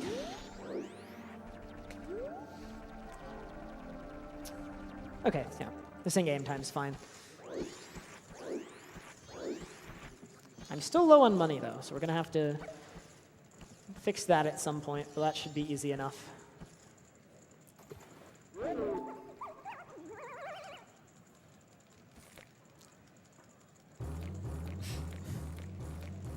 Poor monkey, dude. Yeah, we do have time for actually a donation here.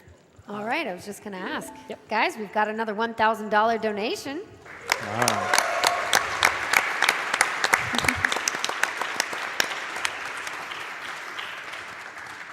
This is from the 5th Matt, who says, wowee. And we have a $1,024 donation. Wow.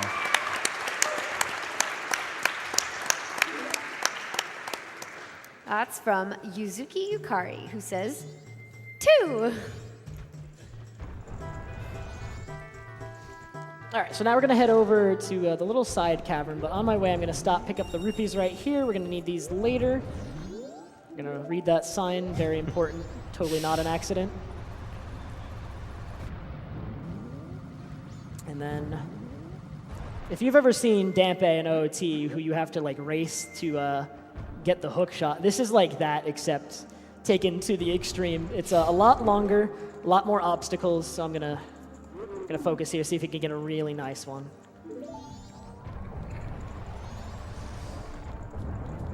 Shouts to Super Dampe. Super Dampe.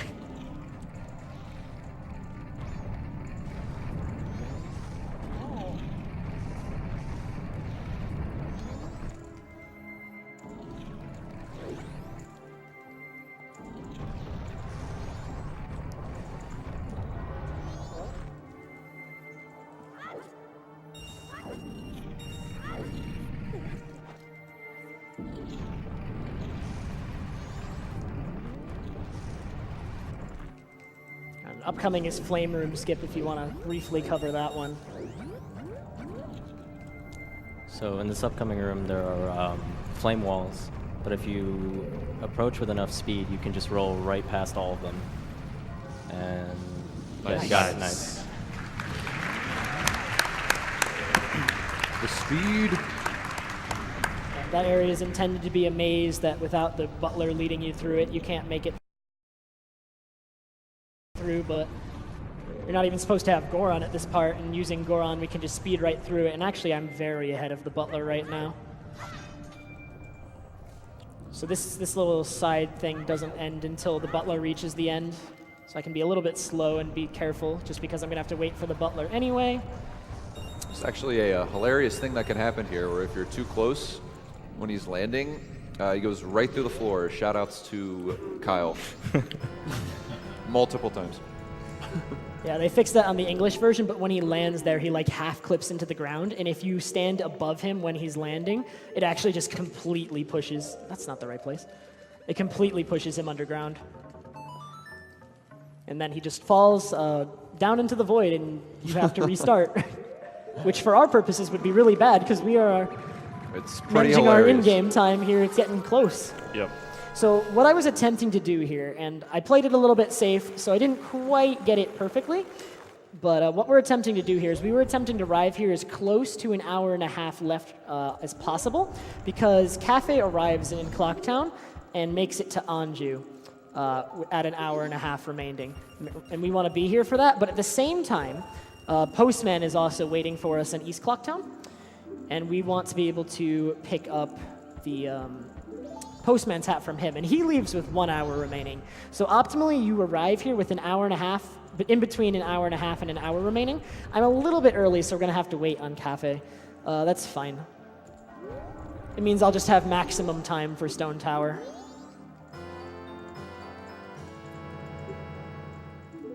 All right, so I have 75 rupees in the bank, so I need 30 more. So yeah, he's still walking his way up the stairs. He'll get here in a minute and a half. I could just get this chest, actually. That would be slower than what I'm thinking, though. Or no, we're actually going to do that. Now that I think about it. I have the time. This is how we're going to fix it.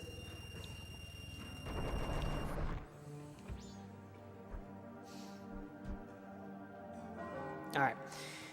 So they're going to exchange their masks, exchange their wedding vows. He's still stuck as a child, but he's gotten over that. He's recovered his mask from Sakon. He's willing to meet Anjou. So with all the work we've done over the 3-day cycle, we've finally reunited them. Stuff on every day to get this to happen. It's one of the more convoluted side quests as a casual player, like a first-time player. It takes a little bit of figuring out, but it's definitely a very rewarding side quest and a good one. But so while they're doing this, we do have time for another donation.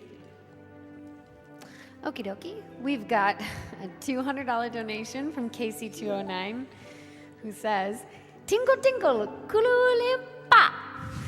These are the magic words Tingle created himself. Don't steal them.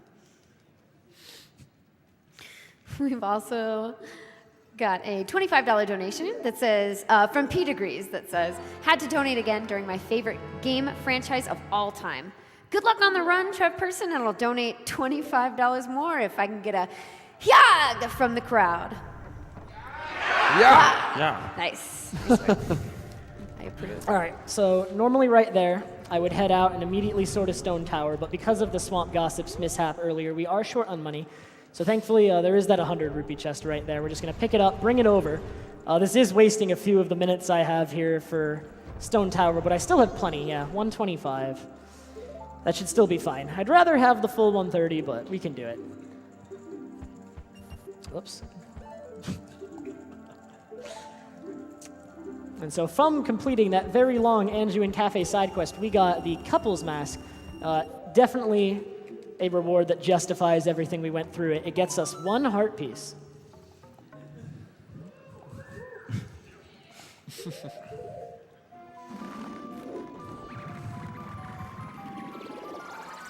All right, so it's time for Stone Tower. There is a safer route I could have done that does this in 2 trips so that I have to do less of it now. But I think this is a lot more exciting, and I'm pretty confident we can do this. I don't know if you guys believe in me, but let's beat Stone Tower in an hour and 23. So right here, we don't have Elegy, which normally you'd need to enter the dungeon. So right here, what I just failed to do is get time stop. That's fine. We can just recapture the fish and try again. So I'm going to time stop, and that's going to freeze everything in game.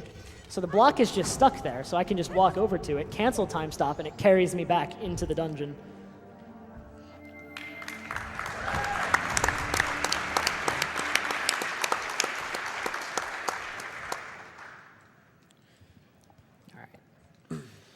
So here we go. I'm going to focus because we are a little tight on time here. Running low on time. We got to complete the whole dungeon. We want to at least get to yeah, and 8 bombs. That is okay. All right, let's see if I can get this. Nice. Nice. All right, so we're going to be skipping a large portion of this part of the temple. There we go. Just need this key, and then we're going to head over to the mirror room, which normally you need the mirror shield to complete. You need to reflect a light all the way to a sunblock that, if lit by either light from the mirror shield or by light arrows, is removed. But we don't have either of those yet. We won't be getting mirror shield at all. And as for light arrows, that's later in the dungeon. So I'm just going to do a weird shot to get by this room. There are boxes on the other side of this sunblock that thankfully we can just hookshot to.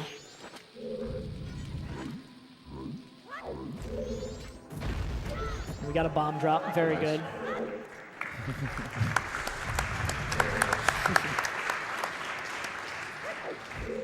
Nice. And do yet another weird shot, this time a first frame that sends my camera underground so I can hookshot this chest and skip going around this room. Looks like we're going to have 53. All right, treasure this. This is one of the only times you're going to see Bunny Hood in this run. Like I mentioned, not a very useful mask, but we get some use out of it in Stone Tower, for sure.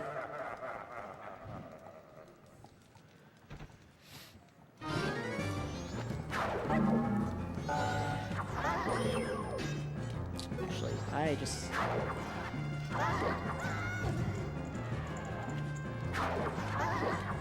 Oh dang, he's beating me up. I need him to hit me again, though.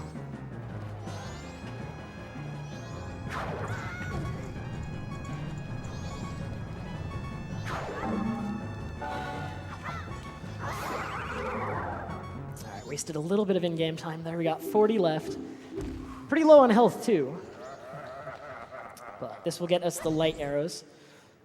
What I really need to watch out for is on this trick, we're going to be using a bomb here. Be very careful. Hey, what are you doing, dude? I don't know. You better run from this bomb, man. All right, am I gonna get this?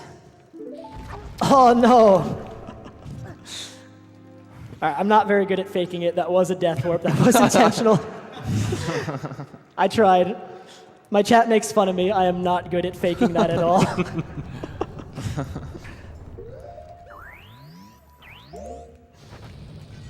But that is the fastest way to return back to the beginning of the temple, which we want to do, so we can do yet another weird shot. So we can shoot the red gem from behind that inverts the temple. And so now we have about half the temple left, running low on time, but we're still good. I think I'm going to be buffering the recoil flip to Igor Bridge, because if I fail that, it's just over. So let's nail everything here. Let's play this safe. So Bunny Hood's going to help us out here. Obviously, we can't use Goron to make these jumps, so this is one of the few places where Bunny Hood saves a bit of time. We want to be human for most of this segment as a whole. And now we just need to get to Twin Mold, who is the boss of this dungeon, with 30 in-game minutes to do it. Also, a nice little side effect of entering this dungeon at night. There is no music, so just tension is in the air.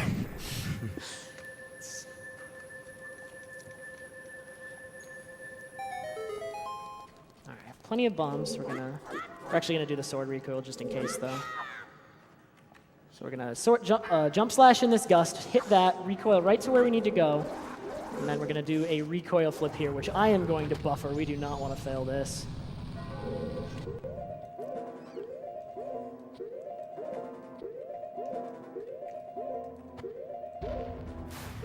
All right, there we go.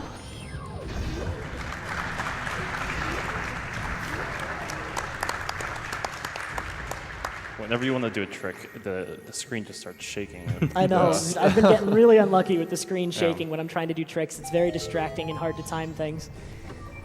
All right, so we're going to grab the mask in this dungeon. It's the Giant's Mask, and this category actually makes use of it. There are many categories of this game that fight Twin Mold with arrows.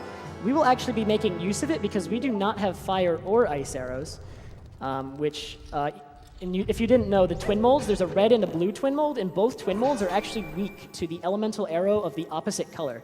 So red Twin Mold takes additional damage from ice arrows, and blue Twin Mold takes additional damage from fire arrows. But we don't have either of those, so we're going to be using Giant's Mask. And right here, I'm going to do the first instance of Song of Time storage in this run. So we're going to void out as I play Song of Time. Now that song is stored, and I can bring it up later. It'll be brought up the next time I bring up text. And now we're going to head to Twin Mold with 10 in-game minutes left. I don't know. Do you guys think I can beat Twin Mold? I'm not so sure. I hope so. Nice. All right, so it's How time. are you 7 gonna beat in-game Twin minutes Mold left, in dude. 7 I am just that good. How? I got new.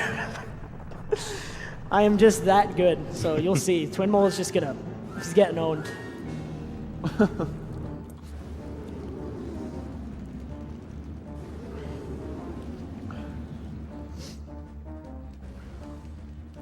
Want to do a quick shout out, if that's okay? Yep. Guys, we are at 150,000 out of our 200,000 needed to get that Portal 2 run in. So let's get that last 50K, everyone. We can do this and get that Portal 1 going.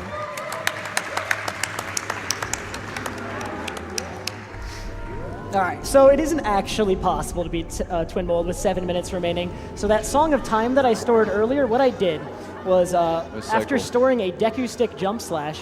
Also, that was a crazy That Twin was Mold. really Yeah, one cycle. nice.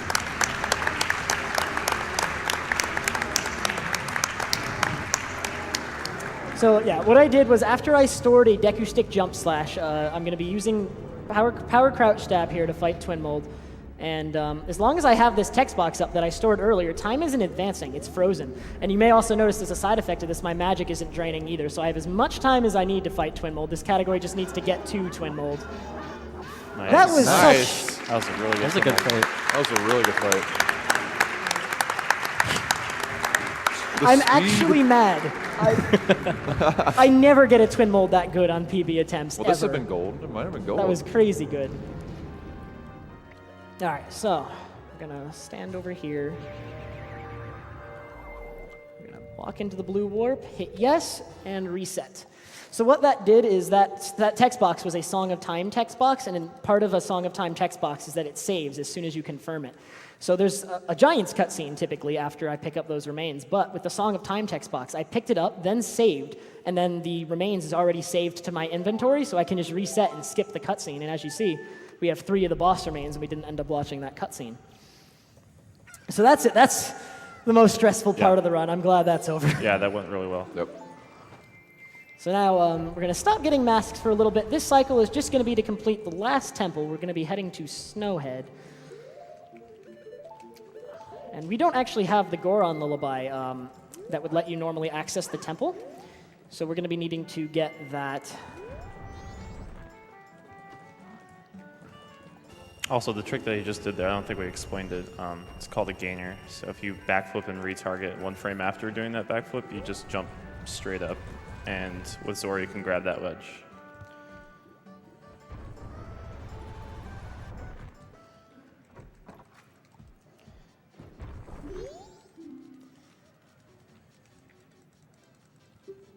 All right, so we're going to buy 10 bombs, 20 bomb chews yet again by just mashing, getting the 20 chews. And actually, I'm going to get the money I need for the bank. I am missing money, and I had something weird occurring with practice if I...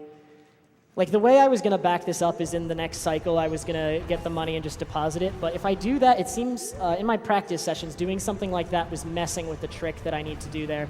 So we're going to get the money now. It's going to cost like a minute or so. But I just want to make sure there's nothing interfering with that trick, which we'll get to it when we get to it. But that trick is it's fairly new and it's not fully understood. So we're not going to take any risks with it. Get the money now.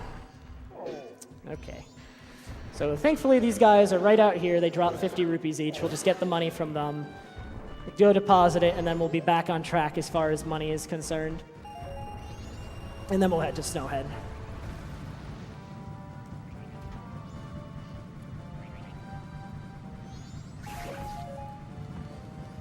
Yeah, failing Swamp Gossips at the beginning was definitely very costly.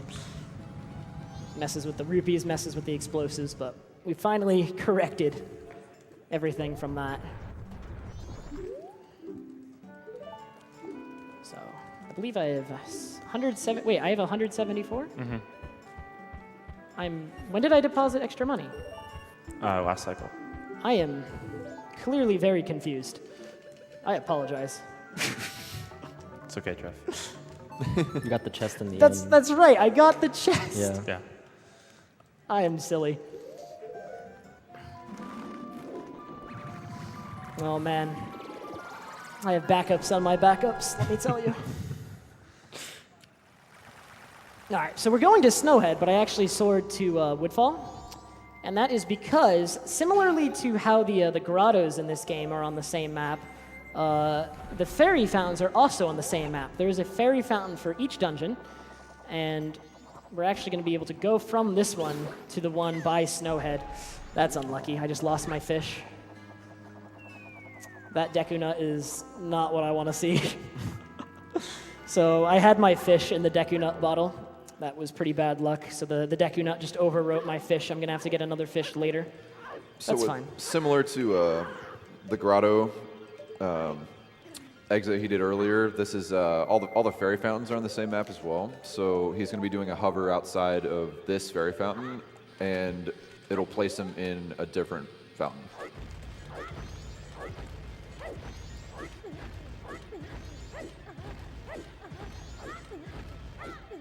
So now the game thinks he's in Snowhead. So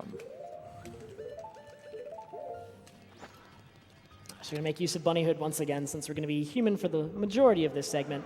But this Goron, because we do not have Goron Lullaby, we do not have any way to stop the wind here. So we're going to have to get ISG and maneuver around while the wind is blowing. That bomb might not hit the snowball. Ooh, just barely did. Nice. So that's out of the way. Once you break a snowball, it doesn't respawn, so we won't have to worry about that later on. And then we can use Goron here to actually beat the wind. The wind's going to blow, but we can stay against that wall. Maneuver our way around to the back here.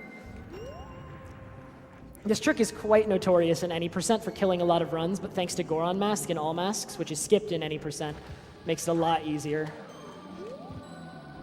I don't know if we explained this earlier, but one property of ISG is that you can't fall off ledges. Because normally when you swing your sword, you can't fall off. So that is useful for not getting blown off here. Mm-hmm. Ways that it's canceled is if he ends up crouching, like shielding, and if he gets damaged. So he's trying to avoid these snowballs here. Yeah, that's why he blew up the boulder to begin with. Yeah, the third snowball that I blew up would be like right here, and it's the most difficult one to avoid, so we always get rid of it. And that is Lullaby Skip. Ooh. It's okay. Side hop right. Nice.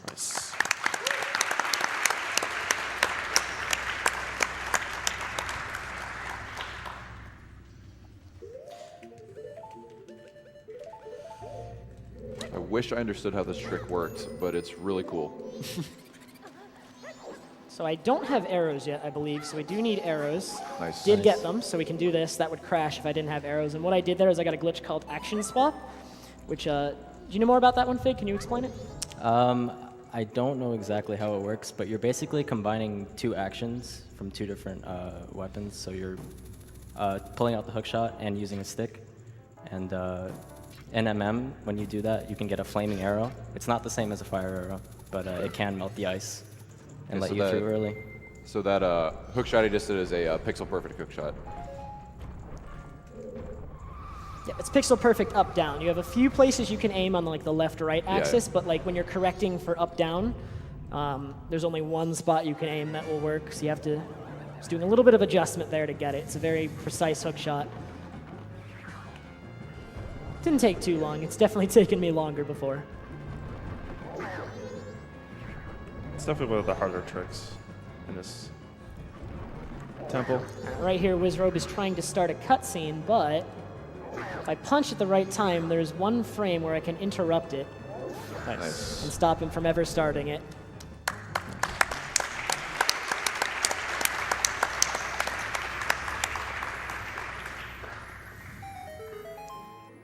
All right, so this will net us fire arrows. We do need these to melt Goat, who's the boss of this dungeon. So they are required. They are useful in a couple other areas.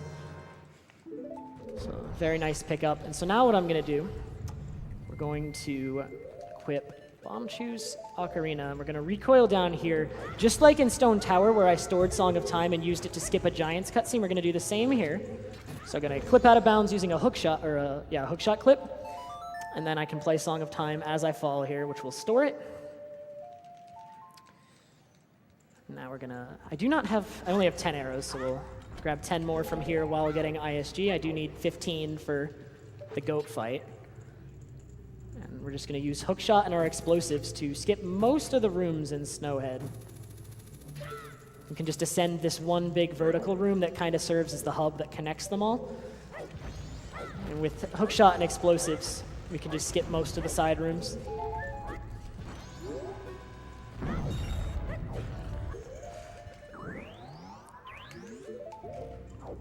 And then yet again, we're at the top. We're nearly at the boss door. I do not have the boss key, but there's a very easy skip for this one, actually.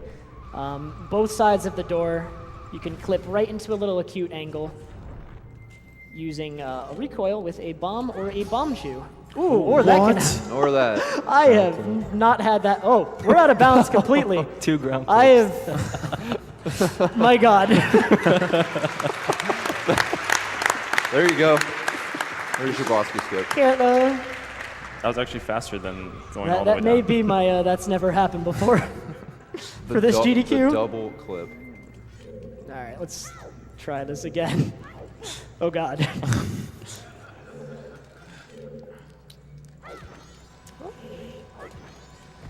All right. The game's just not letting me have it right now. That's fine. We'll do the There you go. backup. Nice.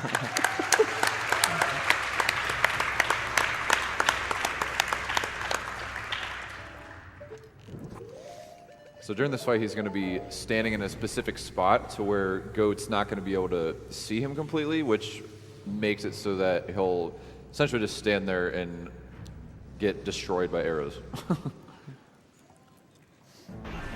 Yep, the way Goat's AI works is he's going to run around, and if I fall too far behind, he'll actually stop and turn around to shoot lightning at me, but we can easily manipulate that attack. So he's like waiting right now to shoot lightning at me, but I'm not far enough around the corner.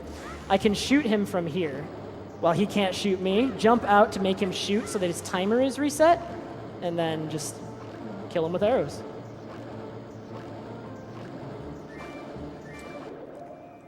Nice. Nice. No select.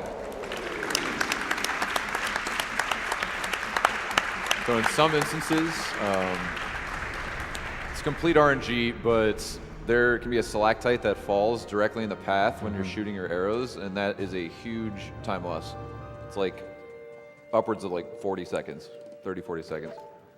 All right, there's our last boss remains. So we can head to the final boss right now. There's a few more masks we need.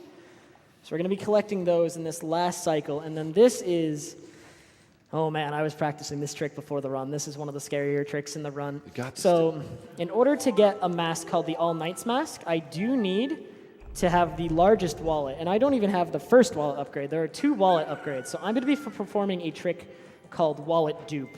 The 2 places that you get wallet upgrades in this game are from the bank when you deposit 200 rupees, and the other one is from Oceanside Spider House. The Oceanside Spider House one is fairly slow. It takes about 4 or 5 minutes to get. This wallet dupe trick skips ever needing to go to Oceanside Spider House. I can get them both from the bank. And it is a frame-perfect input, so hopefully I nail it. If I miss it, then we gotta set it up again. But I spent a lot of time practicing it. I'm pretty confident. You do need a bomb drop, so that's why he's Yeah, leaving we also Clocktown. need to grab another fish, I just remembered. Yeah. Alright, so give me some bombs. No bombs? We do need one. Yeah, we need one bomb to complete this trick, so we're looking for a bomb drop right now. There it There you is, go. so now we can get in. We'll head to the trading post to get a backup fish. That's fine. If I hadn't got the Deku Nut drop, which was, fairly unlucky, then I would still have a fish, but we do need to do this now. So on the old route of this, of Almas, essentially you would have to go to Oceanside Spider House and upgrade your wallet that way, but with this trick he's doing coming up, he's able to dupe over his wallet, or dupe, not the wallet. And also, for some reason, this dupe only works if you play Song of Double Time in this area. We don't know why, but yeah, it needs to be done right there, not before. Got a little bit of focus time here. Well, we have a short cutscene, but then focus time. I got to get a frame-perfect input before they give me the heart piece. We need to interrupt them giving me the heart piece. Oops. With a frame-perfect input. So I have 3 buttons I can press to get it, but there's really no good visual cue. There's a visual cue, but it's there's a small delay. It's not perfect, so hopefully I can get it first try here.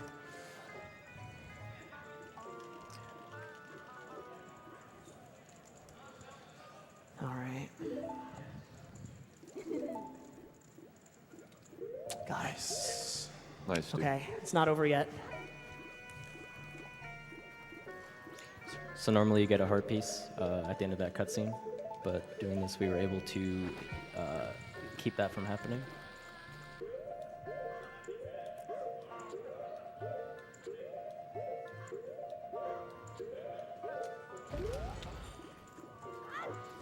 So everything I just did was to delay the cutscene from starting. So they're still waiting to give me that heart piece, but I've delayed it, and now we're going to also delay him giving me the wallet by depositing over 200 rupees. I'm going to pull hookshot, cancel it, and there's one wallet. And then here's our second. Nice. Good job, dude. Nailed it. Okay, I'm so glad that's out of the way. That was the scariest thing for me. Got it. First try. Yeah, if you fail that, you just have to reset your console and start the cycle over again. Yeah, which would And waste it is only about 2 minutes, but we definitely don't want that to happen. over and over again.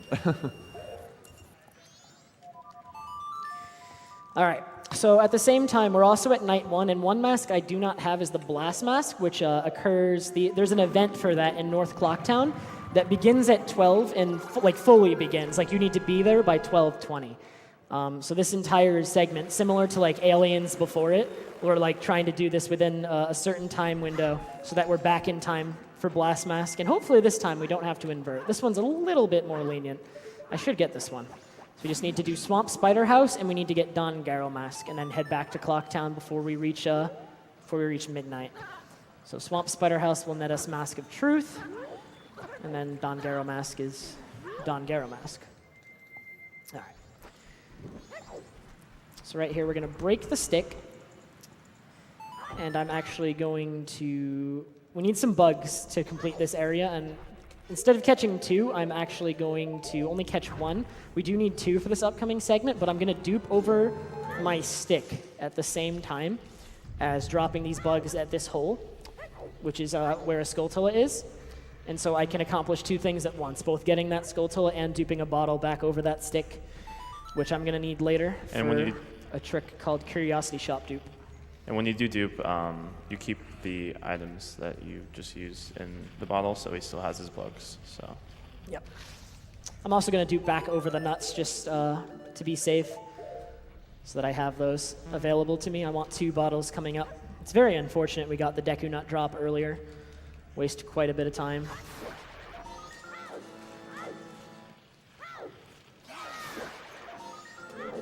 Alright, so the way the Skulltula house works is unlike OT, where there are Skulltulas scattered all across the game. There are 100 of them in that game.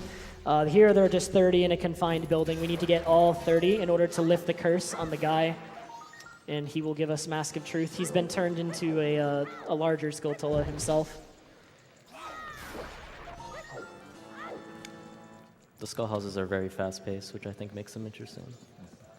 I actually prefer Oceanside Spider House, which is why it's unfortunate that we do skip it in this category, but 100% still has it, which is nice.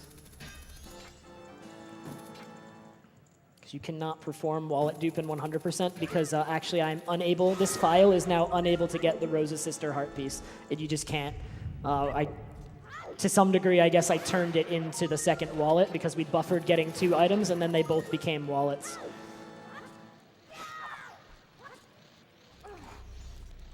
So we're going to get that one later.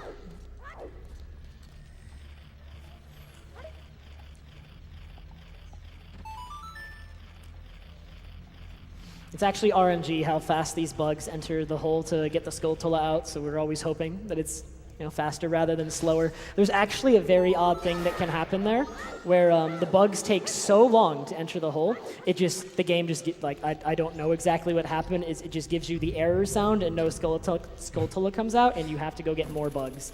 I've had it happen like 2 or 3 times ever. It has killed a run before, because getting more bugs is so slow.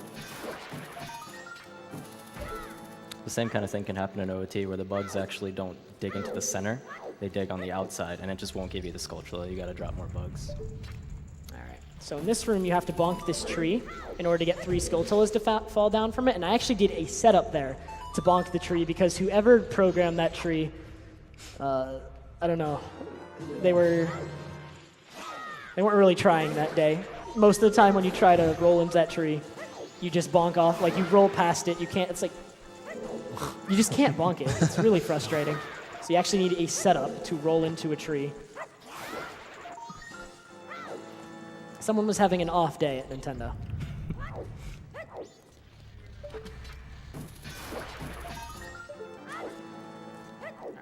And one key thing to note is every time I pick up a Skulltula, actually, and the Skulltula text comes up, it's freezing the in-game time.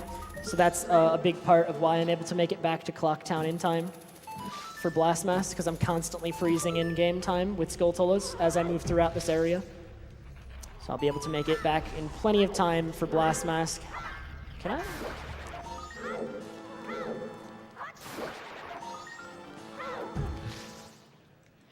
Alright, so we've nearly completed it. The last couple are back in the main room. And then we'll go get Don Garo.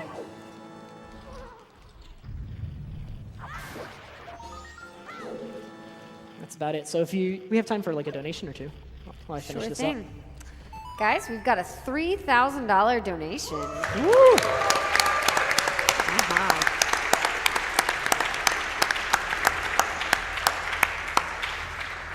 Thanks so much to Nathan G, who says, let's make that 50K push.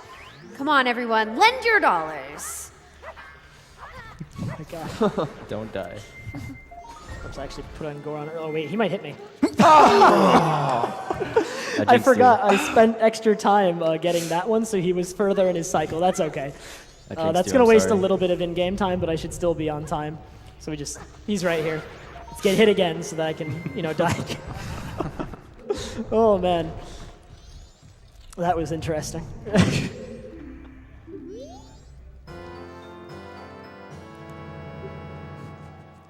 As soon as I jumped down there, I'm like, wait, it took me longer to get a Skulltula. He's going to be further. And then right as I thought that, he was further and he did hit me. Because that one moves along the ground on a set path. And normally he's further back when I get there if I do it fast enough. So that's why you got me. I deserve that. Thankfully didn't waste that much time. So now the only thing we need to do before heading back to Clocktown is grab Don Garo. Oops. It should fill most of the remaining time. I will hopefully make it back to Clocktown, even with the death. 11:20, 11:30-ish. That's what we're aiming for. Because I want to do if I get back there early enough, then I can do some other things in Clocktown as well while I wait on Blast Mass to occur.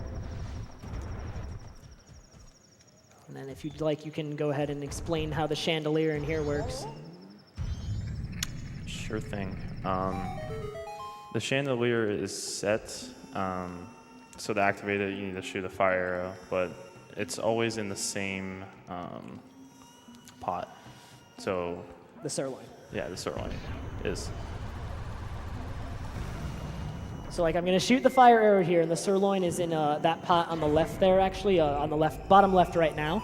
It always starts there, and as long as I do this at the same speed, then I'll always know exactly where it is, so I won't have to play a guessing game as to where it is. So it should be this one right here. There it is.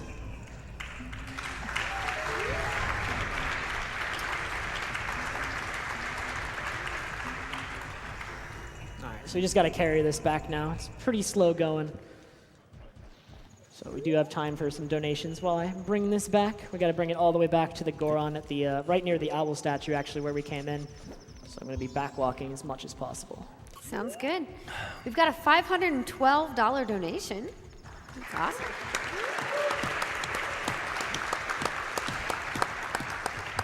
This is from Jay Broman, who says, "For the Portal 2 run and science, you monster." We've also got a $200 donation from Gladys110. Over 1.5 million raised. Unbelievable. You, subject name here, must be the pride of, subject hometown here. Here's to being able to see Portal 2. Keep in mind, guys, we are less than 40K away from that Portal 2 run. We're getting so close, guys, and I definitely think we can get it in time. So let's try to meet that before the end of this run. I think we can do it. We've also got a couple of Earthbound incentives left to meet. We're very close to the Shattered Man glitch, less than 2K away from that. And that photo collection. Make sure to get those donations in for those as well. All right, so we brought the sirloin to this Goron. He was up on that ledge shivering and starving, and apparently couldn't get down himself until someone brought him food. So he's going to give us the Dante Garo mask in thanks, and then we're going to head back to Clocktown. Our in-game time is 11:30, so we're in there plenty of time before Blast Mask. Hopefully I'm there early enough that I can go through Termina Field to enter North Clocktown, because I've been skipping the North Clocktown intro cutscene is still there. Recall that I skipped it back at the very beginning of the run. So it's still there, and if I enter at all from Clocktown, it's still going to play.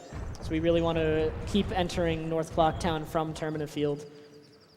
But before we head to Blast Mask, we still have some time, so we're going to pick up the Stray Fairy. So we're going to need that for a mask coming up in a bit. And then we're going to head in here finally using the Romani mask. In here, the 200 rupees we have are for Chateau, which is a drink that restores your health by full, I believe, and gives you infinite magic for the remainder of the 3-day cycle. And then right here, I believe his name is Toto. He is doing a little sound check because his band is performing at the Clocktown Festival, which is what, on midnight on the third night, there is a festival that's scheduled to occur. Of course, everyone abandons Clocktown due to the impending moon that's going to crash. However, up until then, everyone's preparing for this festival, and this is part of that. So we just need to help them by doing this, and the guy sitting at the bar will be so happy with the song that we play that he'll give us a mask of his face that he happens to be carrying around. So while I finish this up, we do have more time for donations. This is just more cutscenes. I gotcha. All right, we've got a $20 donation from I Am 5 Bears, who says, "I tried to do wallet dupe at my local bar, but no." We've got another $20 donation from Uzi. "If we keep donating for bonus runs, then SGDQ never ends, right? Right?" Exactly. If only. $200 from Anonymous, who says, all those awesome last-minute games are taking a serious toll on my sleep schedule, but I really want to see Portal 2 get annihilated. We got a $250 donation from Altic Zero. Trev, Majora's Mask run has been total hype. Best commentary all day, and it doesn't hurt that this is one of my favorite Zelda games. I'm glad you've enjoyed it. We've got a $156.98 donation from P988. What's up, P9? Thank you to all the runners and volunteers that made this event a Majora success. Donation goes towards Reader's Choice. I'm all about that Portal 2.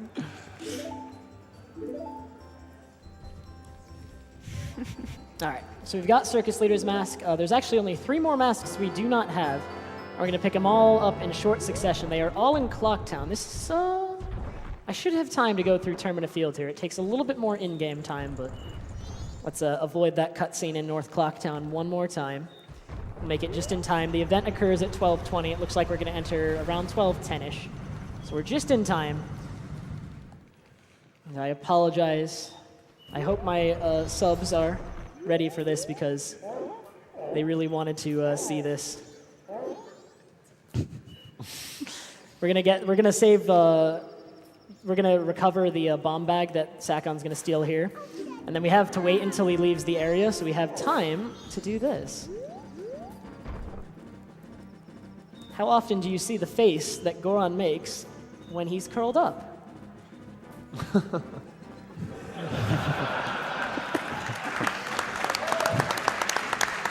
Shout out to Trevor.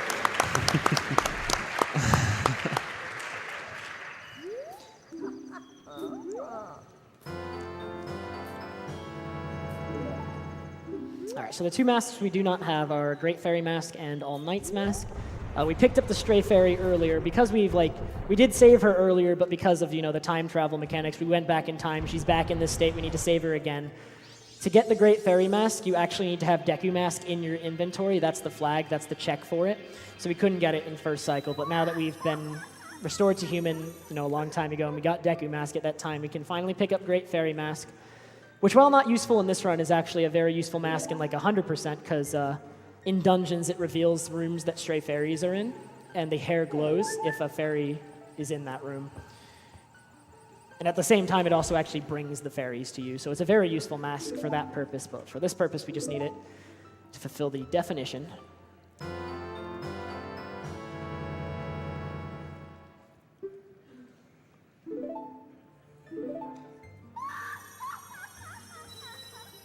All right, so one last mask, the All Knight's Mask. Now, the All Knight's Mask you can only get on Night 3 in the Curiosity Shop on a cycle where you get Blast Mask. You need to have gotten, at least saved, you need to have saved the Bomb Shop lady. So we're good to go. So all I need to do is I need to get to the 3rd night, but just Song of Double Timing all the way there would be really slow. So we're going to call Epona, not because I need her, she's actually useless. We're just going to get a fairy to spawn from this Gossip Stone. And what we're going to do is we're going to do something called a day skip. We're going to skip from 1st night all the way to 3rd day. So what we're going to do, we're going to get Ocarina while walking. And that'll play. And then right as it finishes, I walk into this grotto, confirm that text, and we have now skipped all the way to 3rd day, saving many Song of Double Times.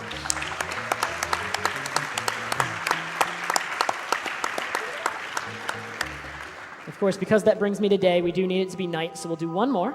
So now Blast Mask or All Knight's Mask, is now available in the Curiosity Shop, but we have another problem. The Curiosity Shop is not open till 10. It's not very speed friendly. We want to get right in there. So what we're going to do, going to get ISG here eventually. We're going to equip this. What we're going to do is we're going to do another hook shot clip. Do some blind hovers. To get behind the door, into the load zone, into the Curiosity Shop early. And so what we do, this actually costs 500 rupees. This is why we needed the big wallet. I don't even have that money. So what we're going to do is we're going to do something called Curiosity Shop Dupe. I'm selling the chateau, which sells for 200 rupees. However, what's going on is I'm actually changing the active bottle in Link's hand before the transaction completes. And so what it does is it's just it's trying to write an empty bottle over chateau. That's what it happens when you sell something. But I'm switching the active bottle, so it's just writing the empty bottle over one of my other empty bottles, and then we can get up to 500 rupees that way. Pick up our final mask besides the one on the moon. So we've now got all the masks. We can head to the moon. But before that, we're going to drink this real quick. Gives us infinite magic. Normally, we do not need to drink this, but why not show it off? So my magic meter will be glowing blue for the rest of the run, and actually it will never deplete. I have infinite magic for the rest of the run. And so, yet another in-game time thing. Before, we couldn't bypass this door as Deku, but with bombs and Goron, we can actually do a little damage boost to just get right over this door and access the clock tower early.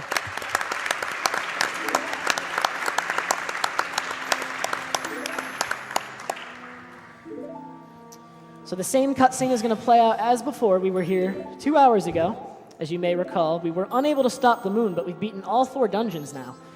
So we have saved all 4 giants. So we're going to call them and see if they can stop the moon from falling.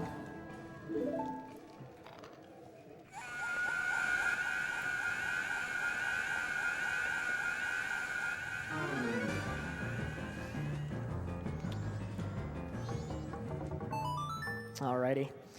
So this is a rather long cutscene, one of the longer in the game, but it's definitely a neat one, so I hope you enjoy. We do have some time for donations. I'm going to hand that over to you for a little bit. Sure thing. We've got a $200 donation from Post Prompt. Really enjoying this marathon playthrough of Majora's Mask. Love the explanations as you're going through this, TrevPerson. Nice work. Yeah. We've got another $200 donation. This is from Anonymous. I think it's about time I chipped in after so many hours, and sleepless nights, of watching this great event. Thank you so much to all of the runners and everyone involved in making this event happen. Much love from Sweden. We've got a $5 donation from Mordex. Choo choo! $5 train passing by.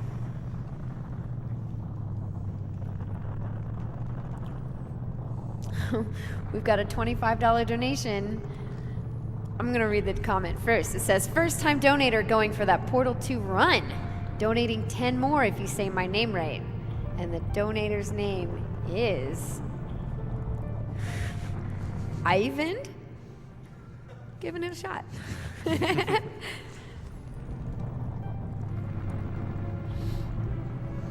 Guys, we're getting really close to the Portal 2 run. We're just over 30K away. So guys, get those donations in. We've got the rest of this run.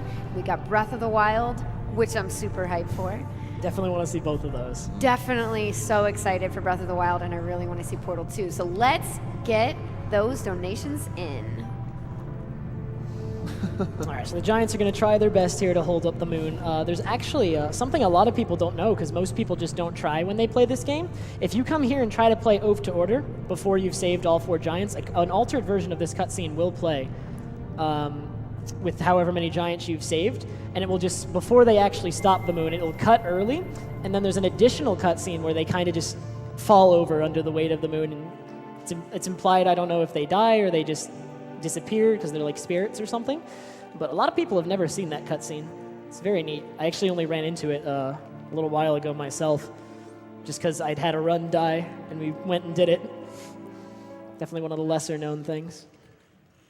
And then coming up, because I don't know if this is on English. I cannot recall, but on Japanese, don't blink or you're gonna miss it. There is a small little error with the Goron's face in this cutscene coming up, so I'll leave it to you to catch it, but it's, don't want to blink, it's pretty entertaining.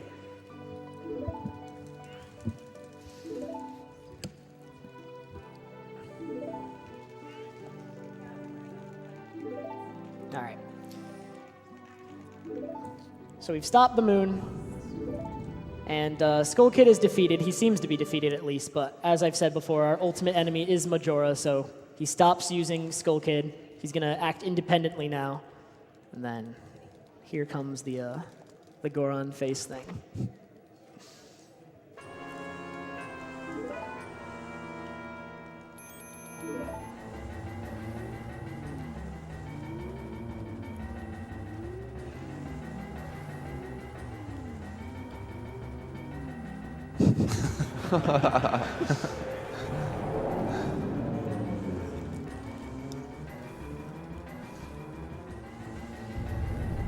I'm so glad we get to see that in runs.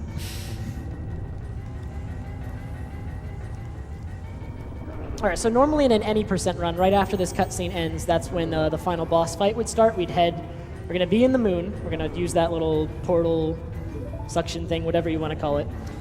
And from there, we could just start the final boss fight right away. However, there are 4 dungeons, like mini dungeons on the moon, I guess just call them trials, that we need to complete. And completing the 4 of them will net us our 24th and final mask we need for this category.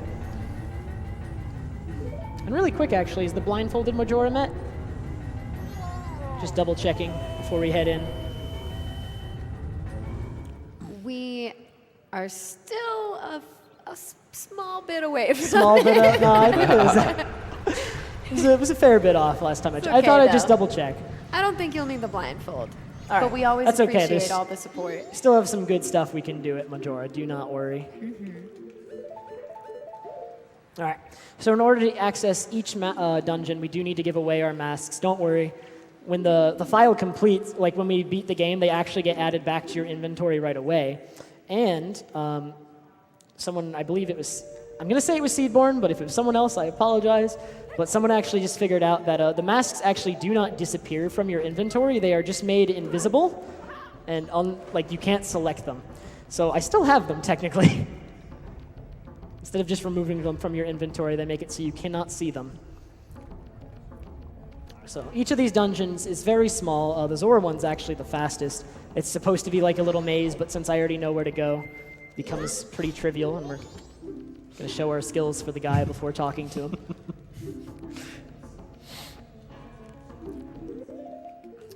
So by the end, I will have no masks left except for my transformation masks, being the Deku, the Goron, and the Zora. Those are the only ones they do not take. It takes all of the other 20 masks.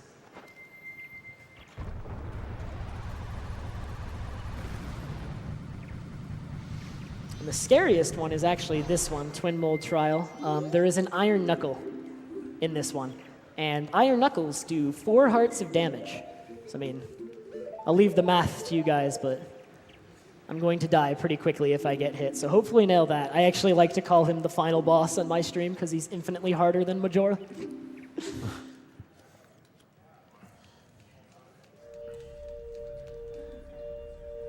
There's actually a neat trick coming up too.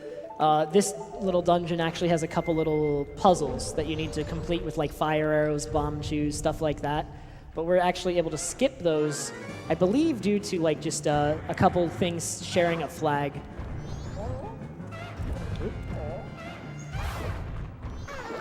So that'll be coming up. And this trial is just a gauntlet of puzzles and mini bosses. We're going to be seeing a lot of enemies we've seen from previously in the game. We're going to see Garo Master again, who is weak to Goron Pounds for whatever reason. He takes additional damage from these Goron Pounds.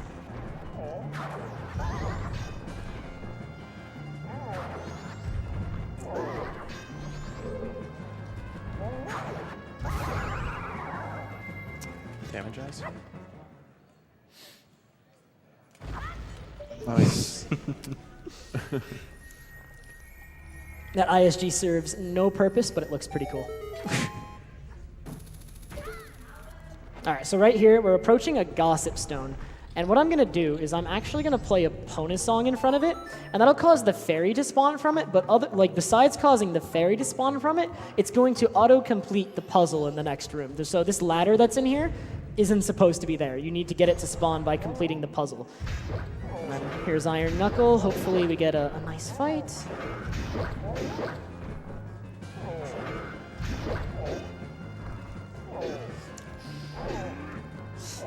Okay.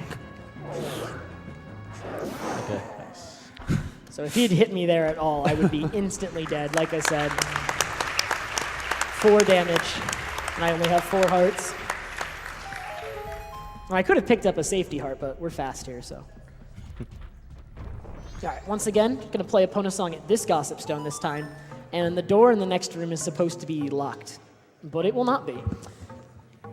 Because again, they seem to share a flag, the fairy spawning and the puzzle's like status, so I can just walk right through, not have to solve the puzzle.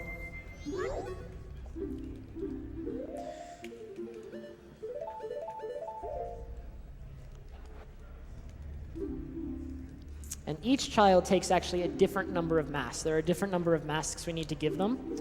It actually increments up by 1 for each boss. So like a Dalwa, you need to give 1 mask away, and then another mask away at the end of the dungeon. And then Goat, who would generally be the next in a casual playthrough, would be 2 and 2.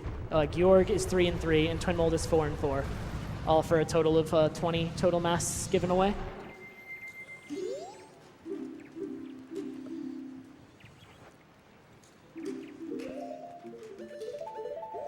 So we're nearly done. These next 2 are pretty short. I'm going to show off my skills. A lot of people, when they first play this trial, find it actually quite difficult because they try to steer. But what you can do, like all you need to do to complete this trial is hold the A button. And it pretty much completes itself. I mean, I know I as a kid had a ton of trouble with this one. There's actually a way to bonk on that first chest, isn't there? If you're like right in the middle. If you're right in between the 2 chests, they like send you backwards because you bonk off of both. It's like very odd.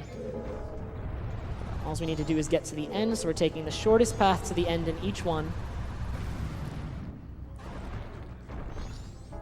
And once we've cleared all 4, we're gonna get the final mask. So the only one left is the Adalwa trial. All of these dungeons actually all have a heart piece in them. So like in an 100% category, all of these mini dungeons would be a little bit longer. 1 heart piece in each. So you'd come to the moon with 19 and have to finish all 4 in addition to getting the heart pieces in all 4. But in all mass, they're a little bit shorter, so we can just kind of breeze right through them.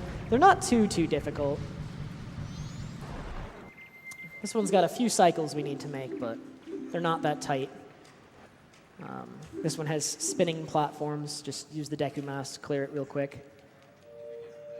And then we'll be moving on to the final boss, which... I mean, I guess I want to thank everyone now for having me. This was actually... I was incredibly nervous before this run, I'm not going to lie. I am... You did good. I get a bit of stage fright, but this has been a very fun run to do, and I hope everyone else enjoyed it.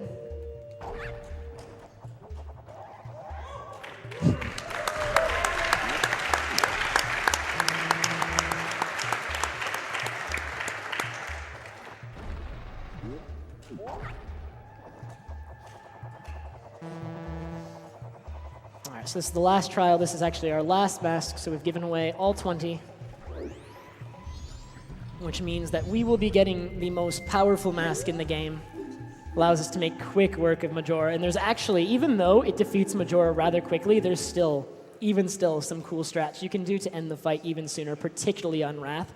It's very difficult. It's timing based. I hope I get it so I can show you guys, because I really enjoy it.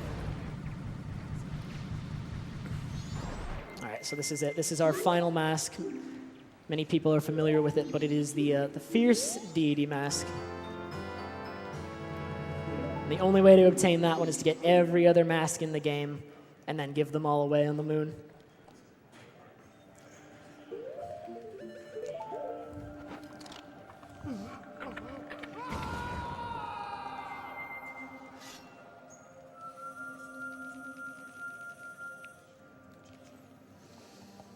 All right, so Majora has 3 phases, Mask, Incarnation, and Wrath. Really, this one's pretty trivial. It's going to start with those 4 boss remains on the walls. Halfway through, they're going to come out, and they really cause all the problems for us as far as this run is concerned. I can actually die here, even with Fierce Deity Mask, because most hits in this fight do a full heart, and I only have 4 hearts. So if I get unlucky enough, like maybe I'll start clearing the remains. But as far as this part is concerned, Fierce Deity does quite a bit of damage. His sword does 4 damage, which is only equaled by the Great Fairy Sword. Ooh. Ooh. Jeez. Taking some Out quick to shots get ya. at me. All right, so this is Incarnation. The hardest part with him, he runs all over the place. He actually only has one attack. Like most of his attack, like his actions he can take are like him taunting you, moonwalking, all sorts of random stuff. He kind of goes insane. We just want to get a lock on him and knock him down as soon as possible. Which, almost there, almost. All right, and here I'm going to focus. Because on Wrath, if I get a perfect Wrath fight, he'll be dead. 3-4 seconds. There's a 1-cycle strat on him, but it's very timing based. I hope I can get it. It's really cool. Sub 240 hype. I'll take it.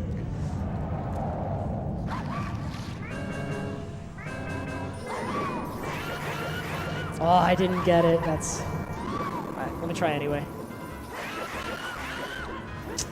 That's unfortunate. Nevertheless, we did it. Nice. That's time. Good job, dude. Good job, Will. You did awesome, man. Thanks.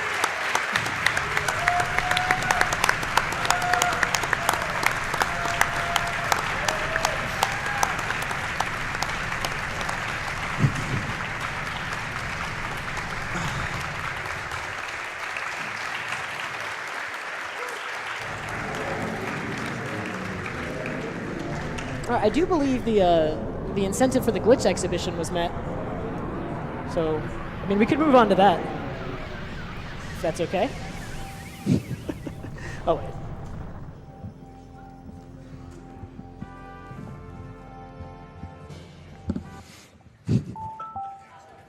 It's okay. I'll set up for it because I do believe it was met. I remember checking before the run; it was met even beforehand.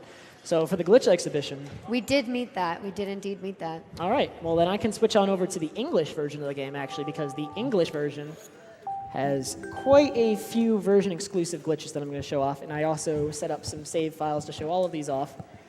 So let's do this real quick. Yeah, some of these are pretty wild. Oh yeah, I hope I get all of them. There's one at the end that's a little bit tricky. Let me fix this real quick. All right. So I have some saves set up in advance for this. We're going to open up this one. So, I mean, I'll get to the things I set up in advance beforehand, but we're going to do a really quick one first. This one, I think this one has been shown off before, but people seem to really enjoy this one. So we're going to take Franker Z over here. Going to bring him back to about here, just so that he's right in front of the water, and we're going to roll into him while shielding. And what this is going to do is going to buffer the action of picking him up, so now I can do that. And he landed in the water, so as you can see, he's I'm not doing anything, but he's moving me around on his own. But the real neat thing with this, so if I take him over here, oh, what the? Let's do that again. He got caught on my model real quick. That's okay.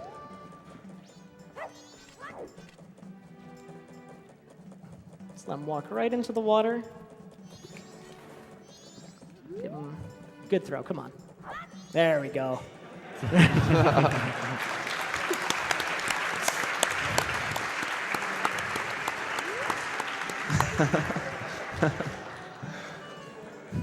I'd never seen this dude show me this yesterday. All right. So for the next one, actually, I'm going to need to make it night. So we're going to make it night of day 1. And that's just so that all the torches in West Clocktown get lit. And we're going to be doing something weird with that. So I did action swap earlier in my run in Snowhead Temple in order to melt an ice block without fire arrows. We're going to do action swap again, but there's another use for it. So this file hasn't yet hit the hidden owl, and I don't have any explosives. We're not going to be able to hover over it to it like I did in my run, but there's another way to hit it. So we're going to get action swap at this sign. So right now my Deku stick is firing flaming arrows. And another effect of this is if I run it through a torch, we get a very long negative length Deku stick here. And what we can do with that is if we swing it just right, we'll hit the hidden owl. But now I need to get over to it because actually, for some glitches we're going to do next, I need to get over to it to save at it, and I'm still not going to hover to it. So you might ask, how might I get over there?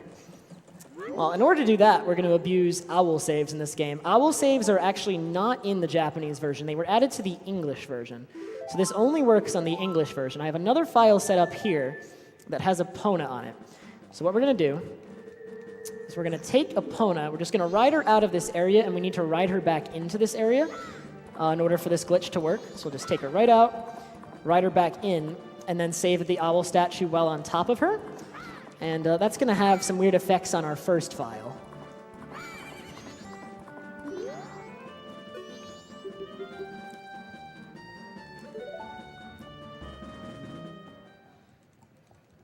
So when we open back up the first file, we now have Epona in Clocktown, an area she's not supposed to be able to get to. However, we're still not done yet. There's more we can do for this with this. So we're going to save at the owl statue one more time. Actually, no, we're fine. And when I reopen it back up, we will have yet another glitch.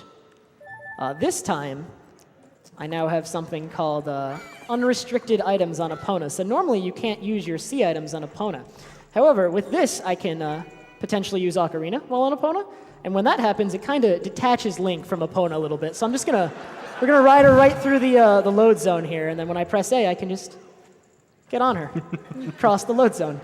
And so we're gonna save at the Hidden Owl now. So saving at the Hidden Owl also has some neat effects. Before we really get into those, I need to do one more glitch. But we're going to open it up, and because there's no position set for it, we're going to load in Mayor's office. That's called Mayor's Warp. But really quick, before we get into what saving at the Hidden Owl statue really does, there's one more glitch I need to show off, just because once I start showing off that glitch, it's gonna become impossible for me to show you this one. This one needs to be shown first, basically. So we're going to head on over to Great Bay. And we're actually going to head to the Spider House. So on this file, I've set it up so that I've already got 29 of the Skulltulas in the Spider House. There are 30. And this means that I can complete it just with getting one more. And that's going to spawn the guy who normally gives you Giant's Wallet. You may recall in my run I did Wallet Dupe. This file also did Wallet Dupe, so I already have Giant's Wallet. So when I already have Giant's Wallet and I talk to him, it's going to produce some interesting effects. Hopefully I don't lose it immediately. It's hard to control sometimes, but we shall. This is probably my favorite of all of them. I actually found this by accident. I don't know how I did it. All right, so we got 29 of the tokens. The one I left is just right here. We'll grab it real quick. I'm going to put on this and this. I'm actually silly. I need Goron to get back up here. That's fine.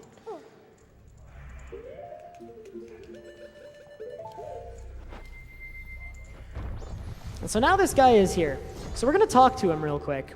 And when I talk to him, he's going to thank me for, clearing the place. He's going to ask if I can have it. But he's not going to give me anything. And you may notice my A button says grab when I face him.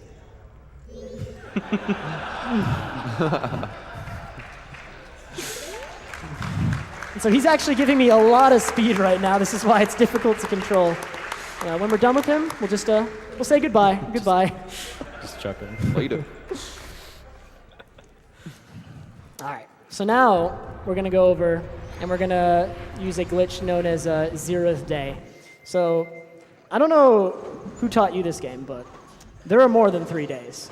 There is not only a 4th day, but there is a 0th day, and we are going to access it, albeit very briefly, for some pretty interesting effects. First, I'm going to go over here and refill my magic, just so I know how much I have. That's good. So what we're going to do, actually, I almost forgot. We need to make it day first, or else this doesn't work. Let's do that.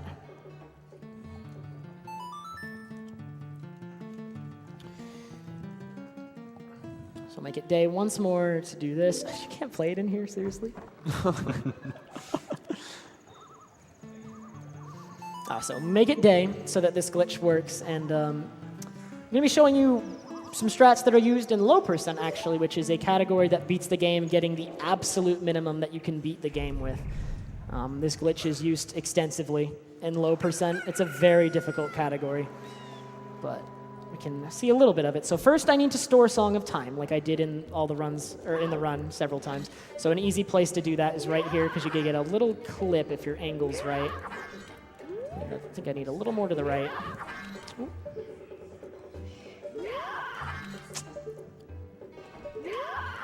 I'm not quite in the right position. I have never had this much trouble with this. I apologize. There we go. There we go.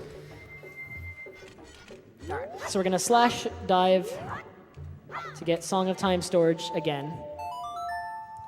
And that'll store it. And now we're going to head outside, and I'm going to show you what exactly you can do with this. We're going to show you a couple uses of this. So this is the 0th day glitch. When I got owl save storage by saving at the hidden owl.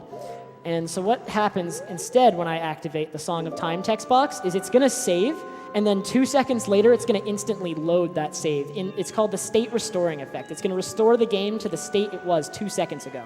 So I'm going to save and put on Deku, and then it's going to load that save. And when I saved, I was human. So it did like the state, like restored the state. So, I mean, human has a sword.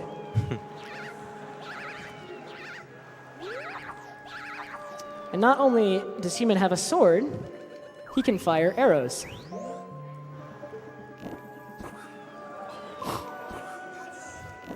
And they come just right out of Deku's nose. This is actually how you fight Twin Mold in low percent. All right. So that's one potential use of it. But there's probably a more well-known use of it, but it's definitely more entertaining. So here we go. We're going to get Song of Time storage once more. Hopefully I can do it faster this time. There we go.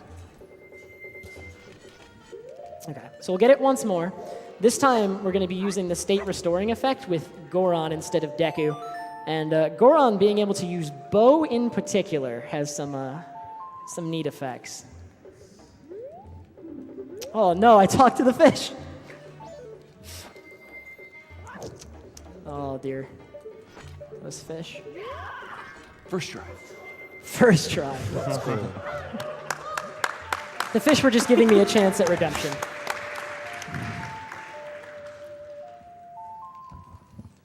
All right, let's not talk to the fish this time.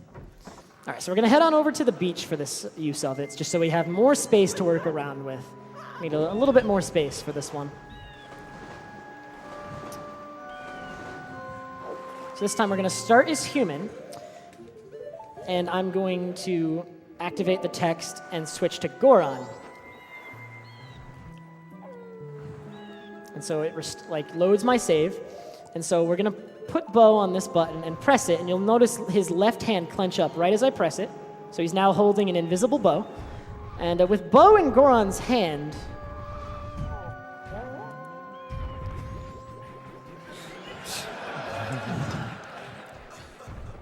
this is a trick known as Goron Missile. It lets you achieve the highest speeds out of anything in the game. The only reason it isn't used is not only is it English only, which wouldn't be a problem, but you have to set it up every time you go through a load zone. So unfortunately, you're not going to see it in speedruns anytime soon unless we can find a way to get Bo on Goron's B button or something so that we don't have to keep setting it up. So I'm going to now show one potential application of Goron Missile. This one's easier to set up. We can go over here to a Gossip Stone and do this real quick. I'm not sure if I'm going to get this one, but you'll at least see what I'm going for. It's very difficult. So we're going to pull out our bottle, and we're actually going to call the fairy again and get Ocarina while walking in order to get song storage.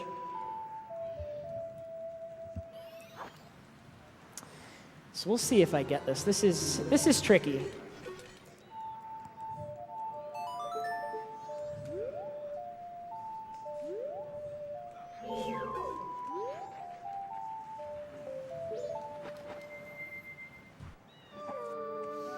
All right, here we go. So we'll put Bo on another C button. We're going to head up here. We're going to press Bo so he's holding it. Let's see if I can get this.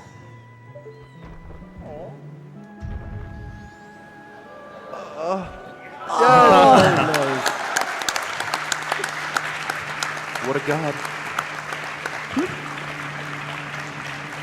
Oh yeah, we can do one more? We can skip one. Okay, yeah.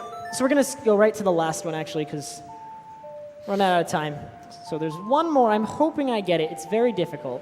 I'm going to play Song of Time to return back to Clocktown just because If I play Song of Soaring, I will actually lose my owl save storage. So this is our quickest way back to Clock Town. I'm really hoping I get this first try. I practiced it and got it every time, but it is frame perfect. Hopefully I nail it. So I'm sure if anyone's seen an OOT run before, you're very familiar with the concept of wrong warping. Now, there are no really useful wrong warps in MM for speed runs, but there are some really cool ones. And so that's what we're going to attempt to do. So first, I just need to go grab some explosives. We're going to head back to the intro area of the game. So we need, we'll just withdraw this many.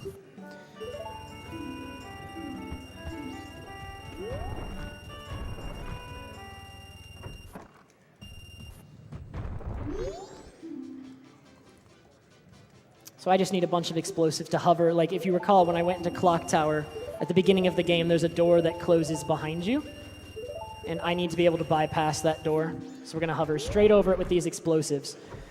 And we'll see if I get this. Got to give a huge... I wasn't even going to do this at the Glitch exhibition, actually. I thought it was too difficult, but a friend of mine gave me a setup. So hopefully I managed to do him proud, and let's do this. This will be the final one.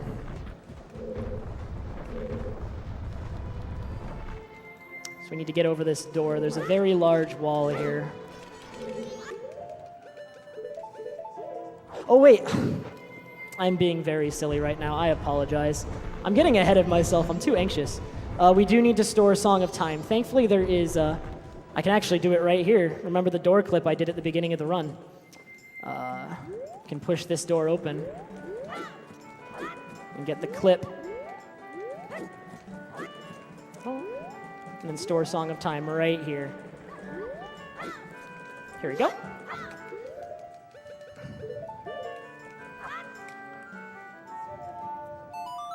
All right, now we're good. I apologize. There's a lot of steps to these things.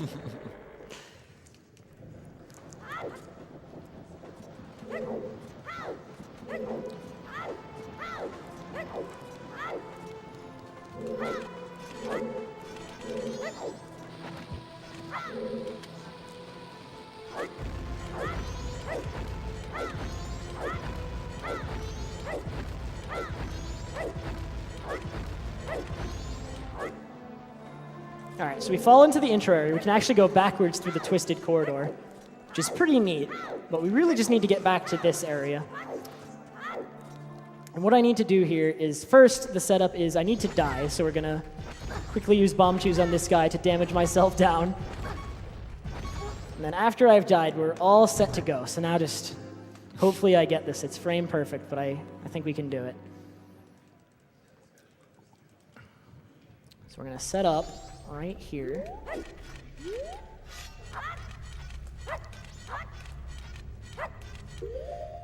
And all I need to do is hit up and A on the same frame. And hopefully, we have wrong warped back into the intro cutscene of the game. Nice.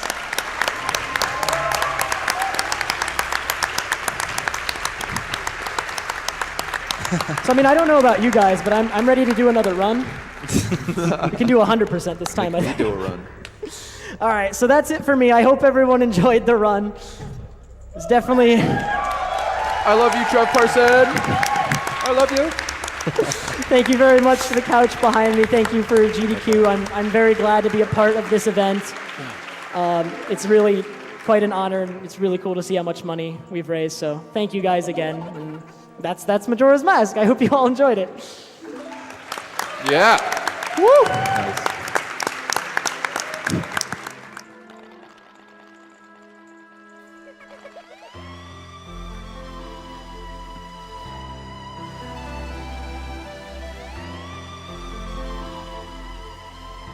Well, that was great. What a fun run to watch. We're going to read some more donations real quick and have a couple of ads from our sponsors and such. We've got a $1,000 donation, you guys. All right. This is from Cameronoko. Warpless Relay, Jet Set Radio, Panga World, Dark Souls Block, Half-Life 2, Non-Stop Hits, As a physician and a gamer, I look forward to all of the GDQ events. This year, I'm looking to start running, and it's all because of GDQ. Thank you という to わけ all the で runners and staff. 帰ってきました。あ We've got ー、a ムジュラは$200あんま donation 詳しく from なかったん Full で見てるだけでしたけど、面 Earthbound 白か is った one で of す my ね。わかんなか favorite ったけ games ど。 of all time, and バグがよく面白い。 $200 for some fuzzy pickles is well worth it. Go go GDQ! もうね、 Let's ワロン reach グラ 2ワ million. ワロングワープっていうか、期待したんですけど、エンディングに飛ぶんじゃなくて、一番最初に飛ぶっていう、もう、RT だと一番使えないやつですね。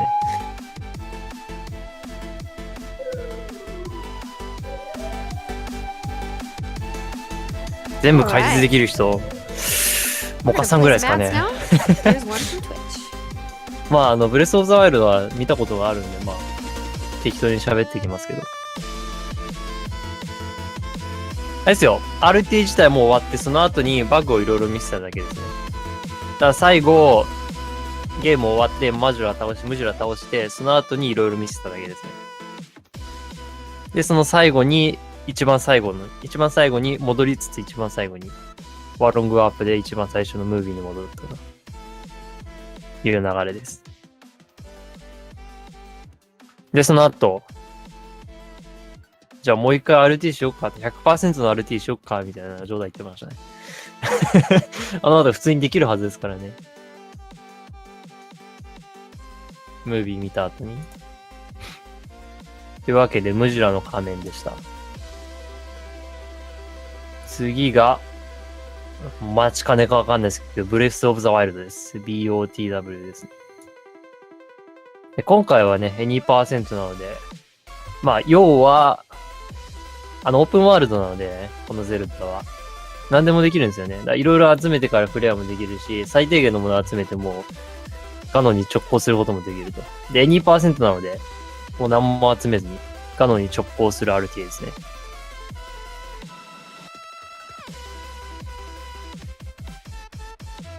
そうですね。BOTW ポータル2でマザー2の流れになる予定です。さっきから救急車が。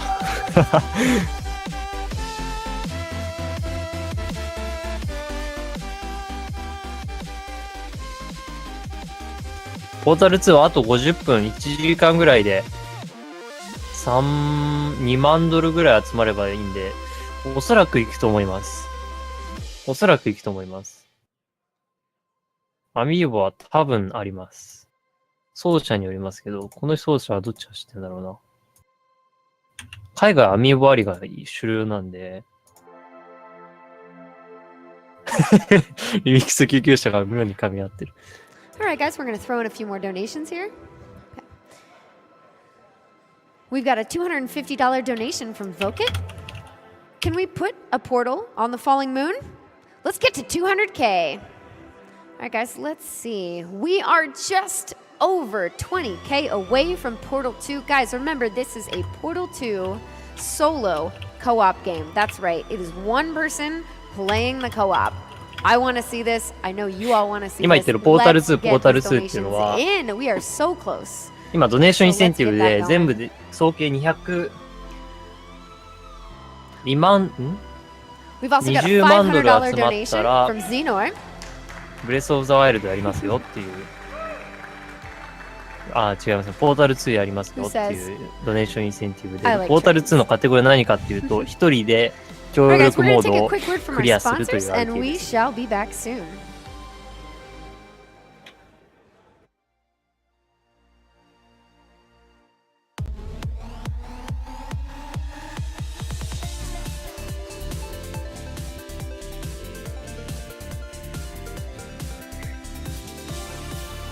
そうですね。一人、ぼっち協力モードです。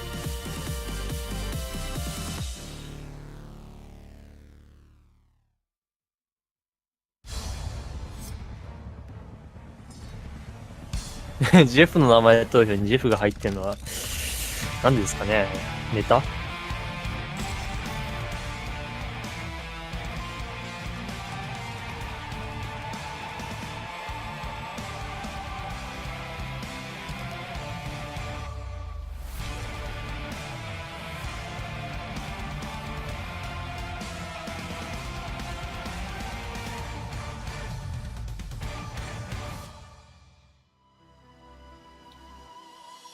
次がブレスオブザワイルドで、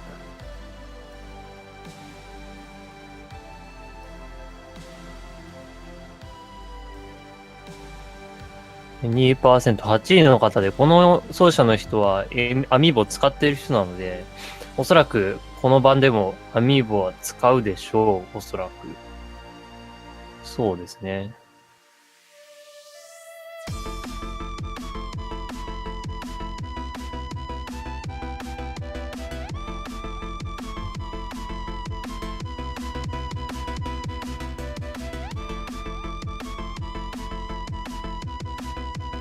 マザー3。どうなんですかね。マザー2も僕ちゃんとやったことがないので、いつかやんなきゃなと思いつつ、今回この RTA で見ることになっちゃいそうですけど。まあ英語版なんで、見ないふりをしながら見ればいいかなと。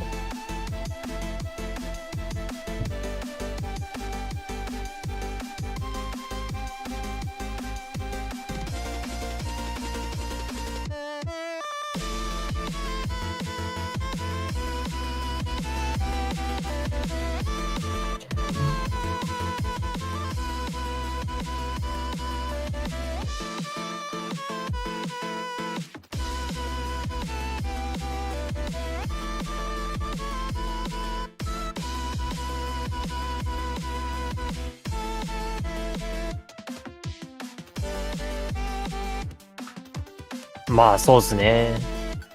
結構ゼルダってそういうところが緩くて、どのゲームもゼルダのコミュニティって、プラットフォームとか全部ごっちゃに一つにまとめて、順位表にしちゃうところがあるんですよね。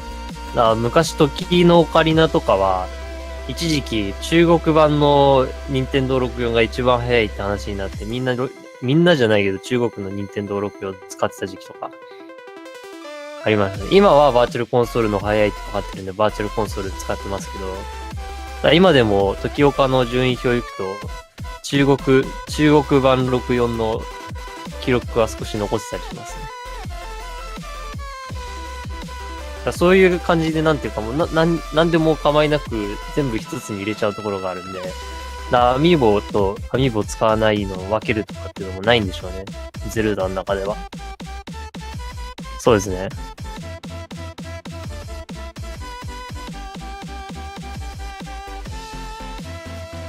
2% はスバさんがノーアミーボで3位に入っていま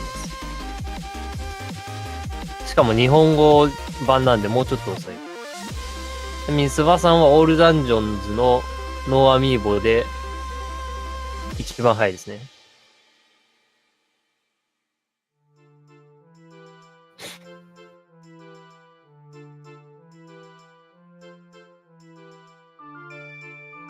今回どのバージョンを使うかっていうのも結構気になってて、一番早いのは確か 2% だとドイツ語版がブレスオブザワイルドは一番早いんですよね、2% は。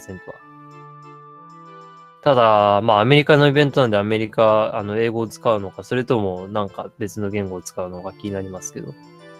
おそらくそんなにタイム変わらなかったはずなんで、オープニングのゼルダの声だか、ちょっと違う、の長さがちょっと違うってだけのはずなんで、まあ、英語使うのかなって思ってますけどもね。RTA って日本のゲームでも海外。そうですね。このイベントもスケジュール見てもらえばわかりますけども、結構日本のゲームが多いです。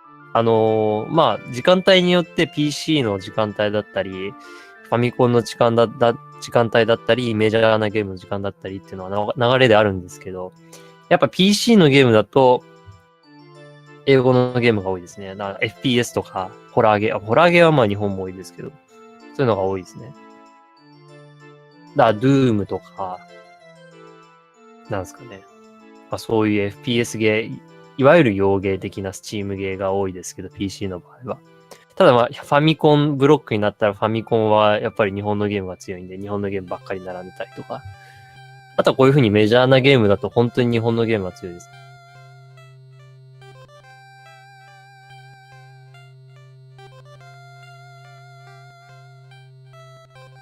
最終日、例えば日曜日日本時間最終日、最初ディアブロ2で始まりました。これは、アメリカブリザード社製のゲームです。その後はダークソウルズ3、ダークソウルズ。で、スーパーパンガワールドはスーパーマリオワールドのハクと、スーパーマリオ64、ゼルダ、ゼルダ。で、この後ポータル2はまあアメリカのゲームで、その後マザー2と。まあ、日本のゲームはほとんどですね。But in the meantime, I do have some donations to read. First of all, I have $150 from Cave Johnson who says, Cave Johnson here, those of you who wanted SGDQ to last longer, I've got some good news, and I've got some bad news. Good news is that there's a donation incentive to play Portal 2. Bad news is we haven't met it yet. So get online and make donations. You'll know when we've met it. Thank you very much for that donation, Cave Johnson. As a reminder, we are getting very close to that. We are currently 182,000 out of 200,000 for that donation incentive for that extra Portal 2 run right after Breath of the Wild. So you have the entire duration of this upcoming run to get that met, and you definitely want to see it. 今まだあと2万ドル 足りない状況ですね。ポータル2、協力プレイ1人で RTA はあと2万ドル必要ですね。2万ドル、あと2万ドル集まれば、ブレス・オブ・ザ・ワイルドの後、バナー2の前にポータル2をやることになります。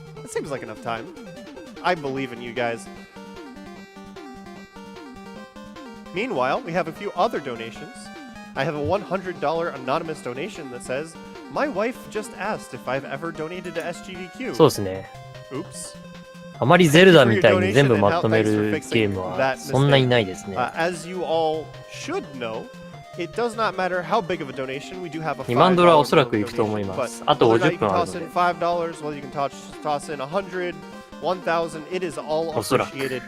Thank you very much to all of our donors. And we have a $100 donation from GDQ Monitor. Greetings from the one and only GDQ Monitor, stepping back in to give it a bit of a helping hand to the definitively best name for Jeff, Morty.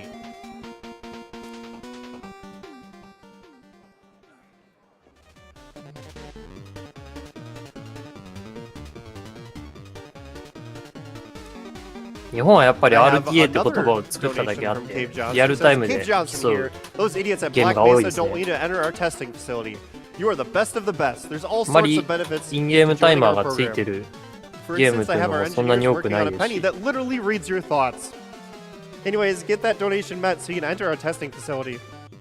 ああ、バイオ7そうですね。